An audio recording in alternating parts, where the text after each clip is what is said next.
ಕ್ರಿಸ್ತನಲ್ಲಿ ಪ್ರೀತಿಯ ಸಹೋದರ ಸಹೋದರಿಯರೇ, ನಿಮ್ಮೆಲ್ಲರಿಗೂ ನಮ್ಮ ಕರ್ತನು ನಮ್ಮ ರಕ್ಷಕನಾಗಿರುವ ಯೇಸು ಕ್ರಿಸ್ತನ ಪವಿತ್ರ ನಾಮದಲ್ಲಿ ನಿಮ್ಮೆಲ್ಲರೂ ಕೂಡ ವಂದನೆಗಳನ್ನ ಹೇಳ್ಕೊಡುತ್ತೇನೆ.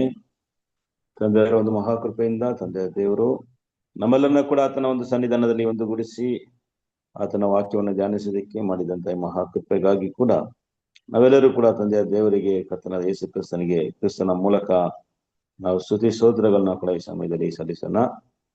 ಪ್ರೀತಿಯ ಸಹೋದರ ಸಹೋದರಿಯರೇ, ನಾವು ಇವತ್ತಿಂದ ನಾವು ಈ ಒಂದು ವರ್ಷದ ಬೇಸಿಕ್ ಬೈಬಲ್ ಪಾಠಗಳನ್ನ ನಾವು ಏನ್ ಮಾಡೋಣ, ಇವತ್ತಿಂದ ನಾವು ಪ್ರಾರಂಭ ಮಾಡೋಣ. ಸೊ ಒಂದು ವಾರ ಬಿಟ್ಟು ಒಂದು ವಾರ ನಾವು ಏನ್ ಮಾಡೋಣ ಅಂದ್ರೆ ಈ ಒಂದು ವರ್ಷ ಕಾಲದ ಒಂದು ಬೈಬಲ್ ಕ್ಲಾಸಸ್ ಅವುಗಳನ್ನ ಏನ್ ಮಾಡೋಣ, ನಾವು ಓದೋಣ. ಸೊ ಪ್ರೀತಿಯ ಸದಸ್ಯರೇ, ಈ ಒಂದು ವರ್ಷ ಈ ಬೈಬಲ್ ಕೋರ್ಸ್ ಅಲ್ಲಿ ನಾವು ಓದುವಂತ ಪಾಠಗಳು ನೋಡೋದಾದ್ರೆ ಒಂದು 53 ಪಾಠಗಳನ್ನ ನಾವು ಓದಕ್ಕಿದ್ದೀವಿ. ಪ್ರಿಯ ಸದಸ್ಯರಿಗೆ, ಈ ಒಂದು ವರ್ಷದ ಒಂದು ಪಾಠದಲ್ಲಿ ನಾವು ಆದಿಕಾಂಡದಿಂದ ಪ್ರಕಟಣೆಯವರೆಗೆ ಇರುವಂತ ಅನೇಕ ವಿಚಾರಗಳನ್ನ ನಾವೇನ್ ಮಾಡ್ಬೋದು, ಇದರಿಂದ ನಾವು ಆಳವಾಗಿ ತಿಳಿಯಬಹುದು. ಅದರಿಂದ ಪ್ರಿಯ ಸದಸ್ಯರೇ, ದೇವರಿಗೆ ಚಿತ್ತವಿದ್ರೆ ಈ ಪಾಠಗಳನ್ನ ನಾವೇನ್ ಮಾಡೋಣ ಅಂದ್ರೆ ಒಂದು ವಾರ ಬಿಟ್ಟು ಒಂದು ವಾರಗಳು ನಾವೇನ್ ಮಾಡೋಣ, ಈ ಪಾಠಗಳನ್ನ ನಾವು ಓದೋಣ. ಪ್ರಿಯ ಸದಸ್ಯರೇ, ಅದರಲ್ಲಿ ನಾವು ಇವತ್ತು ಓದುವಂತ ಮೊದಲನೇ ಪಾಠ, ದಿ ಫಸ್ಟ್ ಲೆಸನ್ ಏನಪ್ಪ ಅಂತ ನೋಡ್ಬೇಕಾದ್ರೆ how to study the Bible orderly. How to study the Bible orderly. Bible ಅನ್ನು ಹೇಗೆ ಕ್ರಮಬದ್ಧವಾಗಿ ಓದುವುದು. ಬೈಬಲ್ ಅನ್ನು ಹೇಗೆ ಕ್ರಮಬದ್ಧವಾಗಿ ಓದುವುದು ಎಂಬ ಒಂದು ಟಾಪಿಕ್ ಅಲ್ಲಿ ನಾವು ಮೊದಲನೇದಾನ ಪಾಠವನ್ನ ನಾವು ಏನ್ ಮಾಡೋಣ, ಇವತ್ತು ನಾವು ನೋಡೋಣ. ಸೊ ಈ ಪಾಠದ ಒಂದು ಮೊದಲನೇ ಭಾಗವನ್ನ ಇವತ್ತು ಏನ್ ಮಾಡೋಣ, ನಾವು ಓದೋಣ. ಪ್ರಿಯ ಸಹೋದರರೇ, ಮೊದಲನೇ ಪಾಠ, ಮೊದಲನೇ ಭಾಗ, ಹೌ ಟು ಸ್ಟಡಿ ಬೈಬಲ್ ಎಂಬ ಒಂದು ಟಾಪಿಕ್ ಅಲ್ಲಿ ಪಾರ್ಟ್ 1, ಚಾಪ್ಟರ್ 1 ಅಂಡ್ ಪಾರ್ಟ್ 1 ಇವತ್ತೇನ್ ಮಾಡೋಣ, ನಾವು ಓದೋಣ, ಧ್ಯಾನ ಮಾಡೋಣ. ಪ್ರಿಯ ಸದಸ್ಯರೇ, ಅದಕ್ಕೆ ಮುಂಚಿತವಾಗಿ ನಾವು ಏನ್ ಮಾಡೋಣ ಅಂದ್ರೆ ಬೈಬಲ್ ಬಗ್ಗೆ ಸ್ವಲ್ಪ ವಿವರಣೆಗಳನ್ನ ಮಾಡೋಣ, ನಾವು ತಿಳ್ಕೊಳ್ಳೋಣ. ಈ ಬೈಬಲ್ ಎಂಬ ಪುಸ್ತಕದ ಒಂದು ಸ್ವಲ್ಪ ವಿವರಣೆಗಳನ್ನ ತಿಳಿದು ಅನಂತರ ಈ ಪಾಠದ ಒಳಗೆ ನಾವು ಹೋಗೋಣ. ಪ್ರಿಯರೇ, ಬೈಬಲ್ ಅಂತ ಒಂದು ಪದವು ಎಲ್ಲಿಂದ, ಯಾವ ಭಾಷೆಯಿಂದ ಬಂದಿತ್ತು ಅಂತ ನೋಡೋದಾದ್ರೆ, ಬೈಬಲ್ ಎಂಬ ಪದ ಆಂಗ್ಲ ಪದ ಇದು. ಈ ಪದ ನೋಡೋದಾದ್ರೆ ಬಿಬಿಲಿಯಾ ಎಂಬ ಗ್ರೇಕ ಪದದಿಂದ ಆಂಗ್ಲದಲ್ಲಿ ಏನಾಗಿದೆ, ಬಂದಿದೆ. ಗ್ರೇಕ ಪದದಲ್ಲಿ ಬೈಬಲ್ಗೆ ಬಿಬಿಲಿಯಾ ಅಂತ ಕರೀತಾ ಇದ್ರು, ಬಿಬಿಲಿಯಾ. ಪ್ರೀತಿಯ ಸದಸ್ಯರೇ, ಅದನ್ನ ಇಂಗ್ಲಿಷ್ ಅಲ್ಲಿ ನೋಡೋದಾದ್ರೆ ಬೈಬಲ್. ಸೊ ಈ ಪದನೇ ಎಲ್ಲಾ ಕಡೆ ಏನಾಗಿದೆ, ತುಂಬಾನೇ ಹರಡ್ಕೊಂಡಿದೆ. ಬೈಬಲ್ ಎಂಬ ಪದನೇ ಎಲ್ಲಾ ಕಡೆ ಏನಾಗಿದೆ, ಹರಡಿದೆ. ಸೊ ಇದ್ರ ಅರ್ಥ ಏನು, ಬೈಬಲ್ ಎಂಬ ಪದದ ಅರ್ಥ ಏನು ಅಂತ ನೋಡೋದಾದ್ರೆ, ಬೈಬಲ್ ಎಂಬ ಪದದ ಅರ್ಥ ಬಂದು ಪುಸ್ತಕಗಳು ಅಂತ ಅರ್ಥ. ದಿ ಬುಕ್ಸ್, ಆಂಗ್ಲದಲ್ಲಿ ನೋಡ್ಬೇಕಾದ್ರೆ the Bible means the books, ಪುಸ್ತಕಗಳು ಎಂಬ ಒಂದು ಅರ್ಥವನ್ನು ನೋಡುತ್ತೆ, ಕೊಡುತ್ತದೆ. ಪ್ರಿಯಸರು, ಯಾಕೆ ಇದಕ್ಕೆ ಬೈಬಲ್ ಅಂತ ಹೆಸರಿಟ್ರು, ಪುಸ್ತಕಗಳು ಅಂತ ಹೆಸರಿಟ್ರು ಅಂತ ನೋಡೋದಾದ್ರೆ, ನಮ್ಮ ಬೈಬಲ್ ಅಲ್ಲಿ ಅನೇಕ ಪುಸ್ತಕಗಳೇನಾಗಿದೆ, ಅದರಲ್ಲಿ ಸೇರಿಸಲ್ಪಟ್ಟಿದೆ. ನಮ್ಮ ಬೈಬಲ್ ಬಂದು ಸುಮಾರು 66 ಪುಸ್ತಕಗಳಾಗಿದೆ ಅದರಲ್ಲಿ ಇರೋದ್ರಿಂದ ಇದನ್ನ ಪುಸ್ತಕಗಳು, ಬೈಬಲ್ ಅಂದ್ರೆ ಪುಸ್ತಕಗಳು ಅಂತ ಅರ್ಥ. ಏಕೆಂದ್ರೆ ಇದರಲ್ಲಿ 66 ಪುಸ್ತಕಗಳು ಇರೋದ್ರಿಂದ ಇದಕ್ಕೆ ಬೈಬಲ್ ಅಂತ ಹೆಸರನ್ನಾಗಿದೆ ಕೊಡಲ್ಪಟ್ಟ. ಪ್ರಿಯ ಸದಸ್ಯರೇ, ಬೈಬಲ್ ಬಂದು ನಮ್ಮಲ್ಲಿ ಇರುವಂತ ಬೈಬಲ್ ಅದು 2 ಭಾಗವಾಗಿದೆ. ಒಂದು ಹಳೆ ಒಡன்பಡಿಕೆ, ಇನ್ನೊಂದು ಹೊಸ ಒಡன்பಡಿಕೆ. ಹಳೆ ಒಡன்பಡಿಕೆ ನೋಡೋದಾದ್ರೆ ಅದರಲ್ಲಿ 39 ಪುಸ್ತಕಗಳಿದೆ. ಹೊಸ ಒಡன்பಡಿಕೆಯಲ್ಲಿ 27 ಪುಸ್ತಕಗಳು ಇದೆ. ಹಳೆ ಒಡன்பಡಿಕೆ ಕ್ರಿಸ್ತನಿಗೆ ಮುಂಚಿತವಾಗಿ ಬರೆಯಲ್ಪಟ್ಟಿದ್ದು, ಕ್ರಿಸ್ತ ಪೂರ್ವದಲ್ಲಿ ಬರೆಯಲ್ಪಟ್ಟಿದ್ದು ಹಳೆ ಒಡன்பಡಿಕೆ. ಕ್ರಿಸ್ತ ಶಕದಲ್ಲಿ ಅಂದ್ರೆ ಯೇಸು ಕ್ರಿಸ್ತನು ಬಂದ ಮೇಲೆ ಅವರು ಭೂಮಿಗೆ ಬಂದು ಸತ್ತು ಪರಲೋಕಕ್ಕೆ ಹೋಗಿ ಬರೆದಂತ ಪುಸ್ತಕಗಳು ನೋಡೋದಂದ್ರೆ ಹೊಸ ಒಡன்பಡಿಕೆ. ಹೌದು ಪ್ರೀತಿಯ ಸದಸ್ಯರೇ, ಈ ಒಟ್ಟು ಪುಸ್ತಕಗಳು ಬೈಬಲ್ ಅಲ್ಲಿ ಇರುವಂತಹ ಒಟ್ಟು ಪುಸ್ತಕಗಳು ಎಷ್ಟಪ್ಪ ಅಂದ್ರೆ ಅದು 66 ಪುಸ್ತಕಗಳು. ನೆಕ್ಸ್ಟ್ ನೋಡುವಂತ ವಿಷಯ ಏನಪ್ಪಾ ಅಂದ್ರೆ ಪ್ರಿಯ ಸದಸ್ಯರೇ, ನಮ್ಮ ಬೈಬಲ್ ಅದನ್ನ ಆದಿಕಾಂಡದಿಂದ ಪ್ರಕಟಣೆವರೆಗೆ ಬರೆಯೋದಕ್ಕೆ ಎಷ್ಟು ಕಾಲಗಳು ತಗೊಂಡಿತ್ತು ಅಂತ ನೋಡೋದಾದ್ರೆ ಸುಮಾರು 1700 ವರ್ಷ ಕಾಲ ಏನಾಗಿದೆ ತಗೊಂಡಿದೆ. ಅಂದ್ರೆ ಇದನ್ನ ಕಂಪ್ಲೀಟ್ ಮಾಡಕ್ಕೆ ಆದಿಕಾಂಡದಿಂದ ಪ್ರಕಟಣೆವರೆಗೆ ಬರೆದು ಅದನ್ನ ಮುಗಿಸೋದಕ್ಕೆ ಎಷ್ಟು ಕಾಲಗಳಾಗಿತ್ತು ಅಂತ ನೋಡ್ಬೇಕಾದ್ರೆ 1700 ವರ್ಷ ಕಾಲ. ಅಂದ್ರೆ ಬೇರೆ ಬೇರೆ ಕಾಲಗಳಲ್ಲಿ ಬೈಬಲ್ ಏನಾಗಿದೆ ಬರೆಯಲ್ಪಟ್ಟಿದೆ. ಆದಿಕಾಂಡದಿಂದ ನಾವು ಧರ್ಮೋಪದೇಶ ಕಂಠವರೆಗೆ ನೋಡೋದಾದ್ರೆ ಆ ಪುಸ್ತಕಗಳು 5 ಪುಸ್ತಕಗಳು ಮೋಸೆಯ ಗ್ರಂಥಗಳು ಏನಾಗಿದೆ ಬರೆಯಲ್ಪಟ್ಟಿದೆ. ಅದು ಧರ್ಮಶಾಸ್ತ್ರವು ಅಂತ ಏನಾಗಿದೆ ಹೇಳಲ್ಪಡುತ್ತದೆ. First 5 books was written by Moses. ಆ ನಂತರ ನಾವು ನೋಡೋದಾದ್ರೆ ಜೋಶುವ ಮತ್ತು ನ್ಯಾಯಸ್ಥಾಪಕರುಗಳು ಮತ್ತು ರೂತರು, ಎಸ್ತರು, ರೂತು, ಮತ್ತೆ 1 ಸ್ಯಾಮ್ಯುಯೇಲ, 2 ಸ್ಯಾಮ್ಯುಯೇಲ, ಅರಸಗಳು, 2 ಅರಸರುಗಳು, ಮತ್ತು ಪೂರ್ವಕಾಲ ವೃತ್ತಾಂತ, ಇವುಗಳೆಲ್ಲ ನೋಡಬೇಕಾದ್ರೆ ಬೇರೆ ಬೇರೆ ವ್ಯಕ್ತಿಗಳಿಂದ ಏನಾಗಿದೆ ಬರೆಯಲ್ಪಟ್ಟಿದೆ. ಸುಮಾರು 40 ಪ್ರವಾದಿಗಳಿಂದ ಈ ಬೈಬಲ್ಗಳು ಏನಾಗಿದೆ ಬರೆಯಲ್ಪಟ್ಟಿದೆ. ಹಳೆ ಒಡಂಬಡಿಕೆ ಪ್ರಿಯ ಸದಸ್ಯ, ಅದನ್ನ ಬರೆಯಕ್ಕೆ ಸುಮಾರು 1600 ವರ್ಷ ಕಾಲಗಳಾಗಿದೆ. ಮೋಸೆ ಕಾಲದಿಂದ ಹಿಡಿದು ಪ್ರಿಯ ಮಲಾಕಿ ಎಂಬ ಕೊನೆಯ ಪುಸ್ತಕದಲ್ಲಿ ನೋಡ್ಬೇಕಾದ್ರೆ ಅಷ್ಟುವರೆಗೆ ನಾವು ನೋಡೋದಾದ್ರೆ 1600 ವರ್ಷಗಳು. ಹೊಸ ಒಡಂಬಡಿಕೆ ಬರೆದು ಮುಗಿಸಕ್ಕೆ ಅಂದ್ರೆ 27 ಪುಸ್ತಕಗಳು ಮತ್ತಾಯದಿಂದ ಹಿಡಿದು ಪ್ರಕಟಣೆವರೆಗೆ ಬರೆದು ಮುಗಿಸಕ್ಕೆ ಸುಮಾರು 100 ವರ್ಷ ಕಾಲಗಳು ತಗೊಂಡಿದೆ. ಒಟ್ಟು 1700 ವರ್ಷ ಕಾಲಗಳು ಅಂತ ನಾವು ನೋಡ್ತೀವಿ. ಸರಿ ಪ್ರಿಯ ಸದಸ್ಯರೇ, ಈ ಲೋಕದಲ್ಲಿ ತುಂಬಾ ಹಳೆಯ ಪುಸ್ತಕ ಯಾವುದು ಅಂತ ನೋಡೋದಾದ್ರೆ ಅದು ನಮ್ಮ Bible, the oldest book in the world.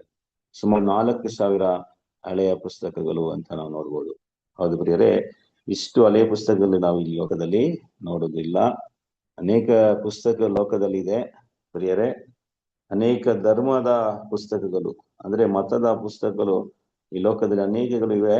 ಆದ್ರೆ ಬೈಬಲ್ನೇ ನೋಡೋದಾದ್ರೆ ತುಂಬಾನೇ ಅಲ್ಲಿ 4000 ವರ್ಷ ಹಳೆಯ ಪುಸ್ತಕಗಳು ಅಂತ ನೋಡ್ತೀವಿ. ಹೌದು ಪ್ರಿಯ ಸದಸ್ಯರೇ, ಅಂದ್ರೆ ಲೋಕದಲ್ಲಿ first printed book in the world, ಲೋಕದಲ್ಲಿ ಮೊದಲನೇದಾಗಿ ಪ್ರಿಂಟ್ ಮಾಡಲ್ಪಟ್ಟಂತ ಪುಸ್ತಕ ಯಾವುದಪ್ಪ ಅಂತ ನೋಡೋದಾದ್ರೆ ಅದು ಕೂಡ ನಮ್ಮ ಬೈಬಲ್. ಅದು ಪ್ರಿಯರೇ 1440ರಲ್ಲಿ ಪ್ರಿಂಟಿಂಗ್ ಮಿಷಿನ್ ಏನ್ ಮಾಡಿದ್ರು ಕಂಡುಹಿಡಿಯಲ್ಪಟ್ಟಿತ್ತು. ಅದನ್ನ ಕಂಡುಹಿಡಿದವರು ಈ ಜಾನ್ಸ್ ಗುಟೆನ್ಬರ್ಗ್ ಎಂಬ ಒಂದು ಜರ್ಮನ್ ದೇಶಕ್ಕೆ ಸೇರಿದಂತ ಒಂದು ವ್ಯಕ್ತಿ.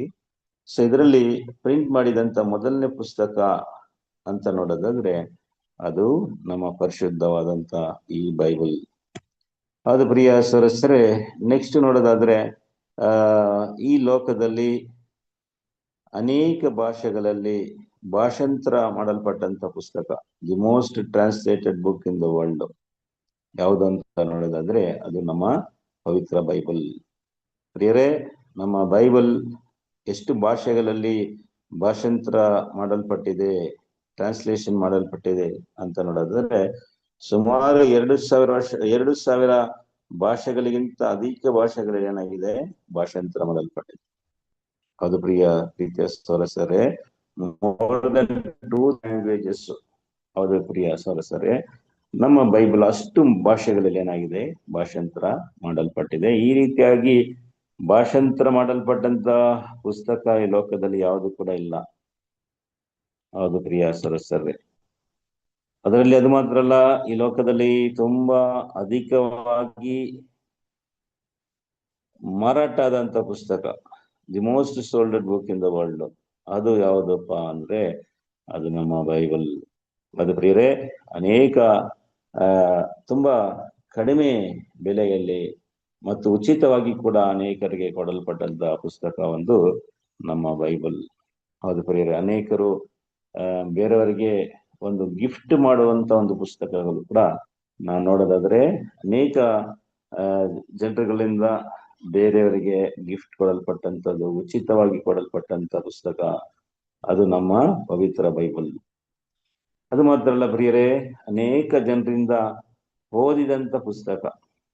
ಅನೇಕ ವ್ಯಕ್ತಿಗಳು ಅಂದ್ರೆ ಲೋಕದಲ್ಲಿ ನೋಡೋದಾದ್ರೆ ನಾವು ಮಹಾತ್ಮ ಗಾಂಧಿ, ವಿವೇಕಾನಂದ, ಈ ರೀತಿಯಾದಂತ ಈ ಲೋಕದಲ್ಲಿ ತುಂಬಾ ಈ ಲೋಕದ ಜನರಿಂದ ತುಂಬಾ ಉನ್ನತವಾಗಿ ಇರುವಂತ ವ್ಯಕ್ತಿಗಳಂತ ಅನ್ನಲ್ಪಟ್ಟಂತವರು ಕೂಡ ಈ ಬೈಬಲ್ನ ಓದಿ ಅನೇಕ ಫಲಗಳನ್ನ ಏನ್ ಮಾಡಿದ್ದಾರೆ, ಹೊಂದಿದ್ದಾರೆ. ಹೌದು ಪ್ರಿಯ ಸದಸ್ಯರೇ, ಅನೇಕ ಕವಿಗಳು, ಅನೇಕ ಜಡ್ಜಿಗಳು ಮತ್ತು ಅನೇಕ ಲಾಯರ್ಸ್ ಗಳಿಂದ, ಅಂಬೇಡ್ಕರ್ ಕೂಡ ಬೈಬಲ್ನ ಓದಿ ಅದರಿಂದ ಅನೇಕ ವಿಷಯಗಳನ್ನ ತಿಳಿದುಕೊಂಡಿದ್ದಾರೆ. ಮತ್ತು ಈ ರೀತಿಯಾದಂತ ಲೋಕದಲ್ಲಿ ಅನೇಕ ವ್ಯಕ್ತಿಗಳಿಂದ ಓದಿರುವಂತ ಒಂದು ಪುಸ್ತಕ. ಕ್ರೈಸ್ತರು ಮಾತ್ರ ಅಲ್ಲ, ಬೇರೆ ವ್ಯಕ್ತಿಗಳು, ಜ್ಞಾನಿಗಳು ಅಂತ ಕರೆಯಲ್ಪಟ್ಟಂತವರು ಕೂಡ ಈ ಲೋಕದಲ್ಲಿ ಓದಿದಂತ ಪುಸ್ತಕ ಅಂತ ನೋಡೋದಾದ್ರೆ ಅದು ನಮ್ಮ ಪವಿತ್ರವಾದಂತ ಈ ಬೈಬಲ್. ಪ್ರಿಯರೇ, ನೆಕ್ಸ್ಟ್ ಇಷ್ಟು ವಿಷಯಗಳು ನಾವು ಬೈಬಲ್ ಬಗ್ಗೆ ಮಾಡ್ಬೋದು, ನಾವು ನೋಡ್ಬೋದು. ಬೈಬಲ್ ಬಗ್ಗೆ ಇಷ್ಟು ಒಂದು ಉನ್ನತವಾದ ವಾಕ್ಯಗಳನ್ನ ನಾವು ನೋಡ್ತಾ ಇದ್ದೀವಿ. ಆದ್ರೆ ಒಂದು ಕಷ್ಟಕರವಾದ ವಿಷಯವು ಕೂಡ ಬೈಬಲ್ ಬಗ್ಗೆ ಇದೆ. ಬೈಬಲ್ ಬಗ್ಗೆ ಇರುವಂತ ಒಂದು ಕಸರೆಯಾದಂತ ವಿಷಯ ಏನಪ್ಪಾ ಅಂತ ನೋಡೋದಾದ್ರೆ, ಈ ಲೋಕದಲ್ಲಿ ಅನೇಕರಿಂದ ಓದಲ್ಪಟ್ಟು ಅದನ್ನ ತಪ್ಪಾಗಿ ಅರ್ಥ ಮಾಡ್ಕೊಂಡಂತ ಪುಸ್ತಕ ಯಾವ್ದಪ್ಪ? Most misunderstood book. ಹೌದು ಪ್ರಿಯರೇ, ಅನೇಕ ಜನರುಗಳಿಂದ ಓದಲ್ಪಟ್ಟು ತಪ್ಪಾಗಿ ಅರ್ಥ ಮಾಡ್ಕೊಂಡಂತ ಪುಸ್ತಕ ಅಂದ್ರೆ ಅದು ಯಾವ್ದಂದ್ರೆ ಅದು ಕೂಡ ನಮ್ಮ ಪವಿತ್ರ ಬೈಬಲ್. ಹೌದು ಪ್ರಿಯ ಸಹೋದರರೇ, ಇದು ತುಂಬಾ ಒಂದು ದುಃಖಕರವಾದ ವಿಷಯವಾಗಿದೆ. ಸರಿ, ಹೇಗೆ ಹೇಳ್ಬೋದು ಬೈಬಲ್ನ ಅನೇಕರಿಂದ ತಪ್ಪಾಗಿ ಅರ್ಥ ಮಾಡಲ್ಪಟ್ಟಿದೆ ಎಂಬುದನ್ನ ನಾವು ಹೇಗೆ ಹೇಳ್ಬೋದು ಅಂತ ನೋಡೋದಾದ್ರೆ, ನೋಡಿ ಪ್ರಿಯ ಸದಸ್ಯರೇ, ಕ್ರೈಸ್ತರಲ್ಲಿ ಎಲ್ಲರ ಹತ್ರ ಒಂದೇ ವಿಧವಾದ ಬೈಬಲ್ ಇದೆ, ಸೇಮ್ ಬೈಬಲ್. ಎಲ್ಲರಲ್ಲಿಂದ ಏನಿದೆ, ಎಲ್ಲರ ಹತ್ರ ಒಂದೇ ಬೈಬಲ್ ಇದೆ. ಆದ್ರೆ ಎಲ್ಲರೂ ಕೂಡ ಒಂದೇ ನಂಬಿಕೆಯಲ್ಲಿ ಇಲ್ಲ. All are not in one faith ಅಲ್ವಾ ಪ್ರೀತಿಯ ಸದಸ್ಯರೇ? ಕ್ರೈಸ್ತರಲ್ಲಿ ಸುಮಾರು 750 ಡಿನಾಮಿನೇಷನ್ಸ್ಗಳಿದೆ.